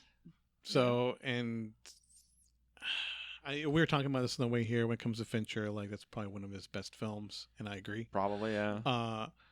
But yeah, I'm not surprised that again, like it goes to show, like whenever a film wins, you're always, and it's a film that you feel deserves it, you're like, yeah, that's awesome. But whenever things like this happen, you're like, does this shit really matter? Yeah. It's like just, going back to like Taxi Driver not winning Mhm. Best Picture or Mhm. Best Director, just getting nominated. Like it doesn't, I mean, is it nice? Absolutely. But that's why, for the most part, now, unless it's something like, if it's like one of Mhm. those years where it's like, holy shit, like all this shit came out. How can we pick a winner? Yeah, Yeah. like these are all amazing. Then I'm like Mhm. you, like this is my Super Bowl. Like I'm just invested. But most of the time, it's been like, oh yeah, the Oscars are today. Oh well, who won? I don't know. Let me just pull up IMDb. Yada yada won. Cool. All right, moving on. Like, Yeah. like this last one, when Robert Downey Jr. won to Best Supporting for just like, and then Killian finally won something. Yeah. Mhm. Well, And it was- Nolan finally. it- I was it like, had- good. It had Oppenheimer. It had Killers of the Flower Moon. Yeah. Like it was. It It had had Barbie. You don't it know had- how bad I wanted Ryan Gosling to win for I'm Just Ken. I was like, please, universe, give the meme an Oscar. It Yeah. had like a pretty. Scorsese solid was year. dancing in the crowd to I'm Just Mhm. Ken. I'm like, it It's doesn't great. get more perfect than this. Beautiful. It was a solid year was. for the Oscars. Poor Things, another one. Poor yeah. Things, yeah. And then And you were at work, so I had to keep, she telling kept you. updating me on Yeah. Oh, okay. Yeah, and then there's like, the year before that, like the Nomad year is the year where I'm like, we should just take a knee on the Oscars. When it was during the COVID year, Mhm. that was like one of the worst Oscar seasons because it was like I- Nomadland, Coda, some other stuff. I didn't even check my phone that year. I didn't Yeah. even think, I didn't I'm watch gonna it. I'm gonna see who won on my phone real quick. It's like we can skip it. It's like I get it, but it's like, we're not able to watch all of these, so it's like really it's that like was the problem with that year is because it was the year where every movie that was there were films that no one saw because Mhm. like it was COVID, no one watched them. Mhm. Everyone was stress watching The Office, and yeah, and My 7th rewatch of Yeah. of Breaking Breaking Bad.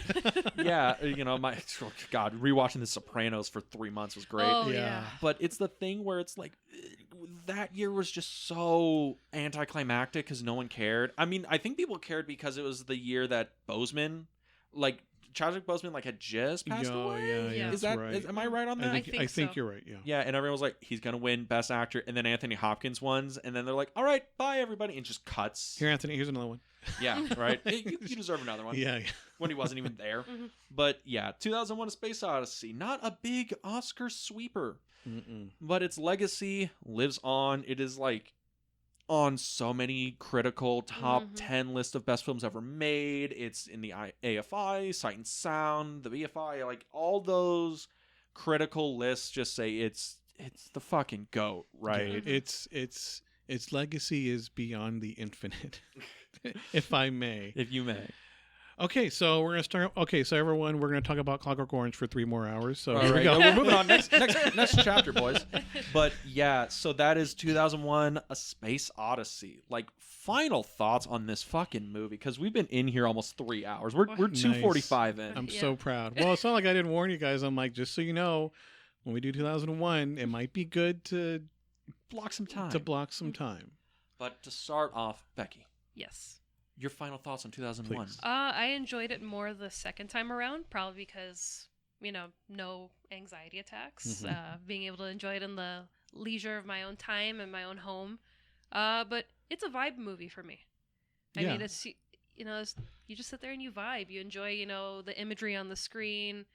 I give it to Stanley. Stanley, for a movie that came out and was made in 1968, really was able to push the envelope and make us still in our year of 2024 try to figure out, how did you do this?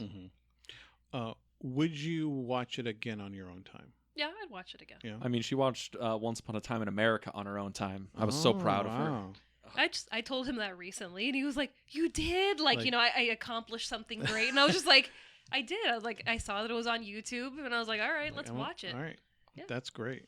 I guess, have you rewatched Mulholland Drive since? I haven't been able to rewatch it yet, but I do want to. I know you said at the time Yeah. that you would. Thomas, like, I Okay. want more people to talk about Mulholland Drive with, damn it. Yeah. Please. Mulholland Drive, I don't mind watching it again. Blue Velvet, I probably won't. Yeah, she was not a fan No. of Blue Velvet. Yeah.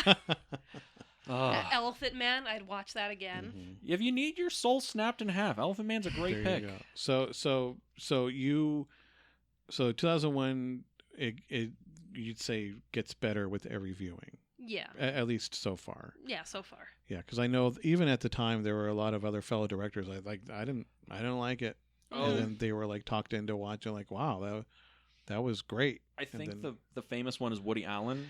Yeah, Yeah. as taboo as it is to talk about him, Yeah. understandably. Yeah, he said that he saw it with someone, and he was like, I think he said something like, this was one of the few cases where like the filmmaker was way beyond like me, pretty much. Mhm. So He was very far ahead of his time. yeah, which is weird when coming from that guy. Like, you wouldn't expect him. It's kind of like, I remember, again, as a weird parallel. Like, you're not expecting someone to like, yeah, that guy did something I couldn't even fathom, and I admit that. It was Roma. Mhm. And there was like, they have that table conversation of all the directors. The Hollywood Reporter roundtable. Yes, thank you. And it was for anyone who hasn't seen Roma, there's this mind-blowing one long shot that goes out to the ocean without giving anything else away. And it goes for a fucking It goes while. for a while.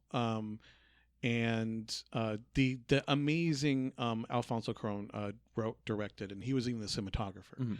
And during that roundtable discussion, out of nowhere, Spike Lee of all people, Yes. like he looks at me. He's like, "How'd you do that shot, man?" And he's like, Alfonso's like, "What?" He's like, "The ocean." And he explains like they built this. They had to build this.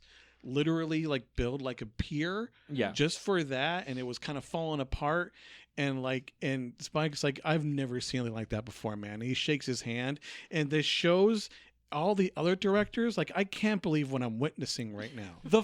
Spike Lee giving flowers to another director. Yeah, and I love Spike Lee. I love his films. So but knowing him, it's he's a very astonishing. particular personality. Yes. Yeah. So it's like, it's one of those, but seeing other directors when it comes to like Stanley's work, like being like, I didn't like it the first time, Mm-hmm. and it got grummy. And now it's like one of my favorites. I feel like his films are like that, Oh yeah. because I didn't like Doctor Strangelove when I first saw it. Wow. Yeah, I was like, eh. Doctor Strangelove Yeah. is the movie for me where it's like Dean's favorite films of all time. It's Yeah. like, oh, it's Back to the Future, Harold and Maude, 2001: A Space Odyssey. That 2001: A Space Odyssey slot is like, well, it could be Doctor Strangelove Yeah, any day if I yeah, want yeah. to, right? Like, it's mostly like tier 3 is it has to be a Kubrick, so it's gonna be one of them. Yeah. Ah. So I mean, I feel like Yes. it's like you and I are in the same boat here when it comes to like what are your general feelings on it, yada yada. Again, it's one of my favorite movies ever because it is so. Watching it is kind of like watching somebody explore these giant, broad topics of humanity in a way that I find incredibly personal to me, which is strange because, I mean, I've never met Stanley Kubrick, but it's like, oh, he made a movie just for Dean. But it's a amazing film that I cannot describe because I can 100% see people watching this and not liking it. Yeah, it's like it's boring. Boring, I stopped it. Boring, weird, doesn't make sense. Dean fell asleep for the first time he watched it. I can 100% see that. I would say watch it again. Like, if you only watched this when you were 16 because you were like, well, I'm a movie guy. I like Dark Knight. I'm going to watch all the cool movies. And you watched 2001 and you're like, where's Batman? Fuck this. And you haven't watched it in like 10 years. Watch it again. I think this is one of those movies where as you get older, as the world changes around you, as you kind of see perspective in your life, the movie sees it with you. And the big questions that you might ask yourself that you might not even know you ask yourself, the movie asks and explores those. The big questions like, what's after death? What is life? What is consciousness? What is this? What is that? Stuff that you might not even think about because you have to pay bills and shit. This movie asks and explores it, and it's fascinating. Yeah. It's not as funny as Dr. Strangelove, I will admit, but I really love this movie. It's fucking great. Yeah. But Mr. Thomas, your thoughts? Are a fan? Is 7 out of 10 would watch again? It was all right. It was all right. I agree with both of you. This is, I mean, the only way I have described this to other people is this is a spiritual experience for me. And I know I've said that before. Almost like, when Dean talked about this being an allegory for God. Interesting. Yes. Yeah, exactly. Yes. And I've heard other people who love it and they have their God explanation for that. And I'm like, absolutely. Like, it's just, like you said, it's just a giant question mark, I guess. But you're not, I mean, you have to be okay with not having all the answers because we don't.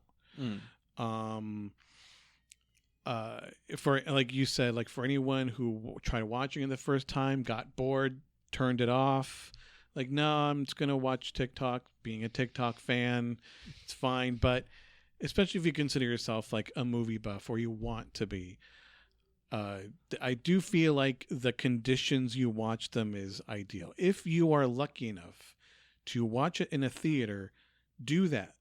I never got a chance to. I remember when Nolan remastered it and put it in theaters, I didn't get to do that. And I regret that to this day because he made sure it was on 70 millimeter and all that. IMAX, yada yada. He looked and tried to mimic it so it would be like an old print from the 60s or whatever to make it exactly like he saw it as a kid. I'm just hoping that on its next anniversary they do that again so I can see it in theaters. Knowing Nolan, I won't be surprised if he does because I know how important this film is to him, and I love. It has some flaws, but I love Interstellar. And he's bringing that back on film too. Yeah, and I didn't see most of his films in theater, with the exception of the Dark Knight trilogy I saw in theater, and everyone saw those in theaters. Oppenheimer I saw in theaters. Yeah. I did see Tenet in theaters, but I wasn't crazy about it, so I need to give it another chance. Yeah. But that's it. Like his other films, I never saw in theater. Sorry, I did see Inception. Inception, but it's one of my favorites of his. But like, if you can't see it in theaters, I highly advise don't watch it during the day, broad daylight, where you can't really see anything. If you can, watch it at night. Put some headphones on or a great system. Turn off your phone. Leave it in the other room. Immerse yourself and just like, okay, I'm going to go on this journey. If you can do that, and I know that attention spans for people vary these days. I understand that. I'm guilty of that too. But if you can really immerse yourself in it and get in that state of mind as this film is essentially about the unknown and the human condition. If you can do that, I think you will. I'm almost positive it's going to be a spiritual experience for you. That's it. And that is 2001, A Space Odyssey. Bum, bum, bum, ba-dum. I'm surprised we didn't start the podcast like that. That's what I was waiting for you guys to do, and I'm like, I know it's gonna happen. I think you waiting to do that at the very end is more fitting. Yeah. But that is 2001. What are we doing next week on Kubrick Month, exploring the goat? Whoa. We can't jump to next week because, I mean, this is kind of a special episode because even though we record these a little bit in advance. And a little out of order. But when this does release, this will be releasing on Dean's birthday week. So this is a big 30th birthday episode. This is, yes. My birthday is September. Becky gifted me a curated month to myself, and I chose Stanley Kubrick. So happy birthday. Happy birthday. Thank you, everybody. I'm old as hell now. Wait a minute. I'm older than you. Quiet. Wait a minute. Quiet, both of you. Wait a minute. You're older than me. Wait, so what does that make me? Quiet, you. But 42 years old here. But yeah, so I'm very happy this was my birthday movie. This is great. And with that, next week we're going to be talking about a Kubrick movie that I love, and we're going to be having a new guest on the podcast. We are. Thomas, you might know this guest. We're going to be talking about The Shining. And our guest is going to be an actor we worked with, also named Jack from Ragdoll. Oh, he's great. He's great. He based a lot of his study on Jack Torrance from The Shining for the movie we did, Ragdoll. Yeah. We all worked on together. We all worked on. But yeah, super excited to do that because we're gonna watch the movie beforehand in some fancy setting. It's gonna be great. Yeah, nice. I don't know if we want to spoil that, but it's gonna be tied into the episode. I can't wait to hear that. But if you wanted to hear that, where could he go? Well, if you want to listen to us on a different platform than you currently are, you can find us on Apple Podcasts, Spotify, Google Podcasts, and we're all caught up on YouTube. We are finally caught up on YouTube. Wow. It took I don't know 3 how. years. It's a miracle. Yes, you can go to our YouTube channel, The Film Vault. That's The Film Vault on YouTube because the film club was taken. That's right. And they are synced up. So within a day or two of the release on Spotify, you will get the YouTube version of this episode released. And you can like, comment, and subscribe there. And if you wanted to know when we were releasing things, what's coming up next, and all the social stuff, you can go to the Film Club Podcast on Instagram, where we post, upcoming episodes, random adventures we go on, guests that are going to be joining us, and, maybe some pictures from a special event we might be doing. But if you wanted to check out our guest, where could he go? I guess I'll say 3 places now. Ooh. So my personal Instagram account, if you're okay with weird, cryptic, moody shit. And Disney stuff. And Disney stuff. Lots of Disney stuff. Disney, Star Wars, random, my photography so often. That's, again, Instagram. It's alternate, but alt.ernate.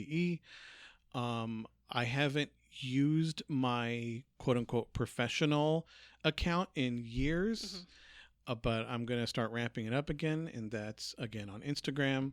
That's 6orbs, SIXORBS. And if you would like to see my past work, photography, music, film, whatever, my website is 6orbs.com, so SIXORBS.com, because things are slowly in the works, so I will have to be more active on those 2, especially the 6orbs one. So that's where you can find me. They can also find you on IMDb, correct? Oh, yes. Yes, but it's kind of split.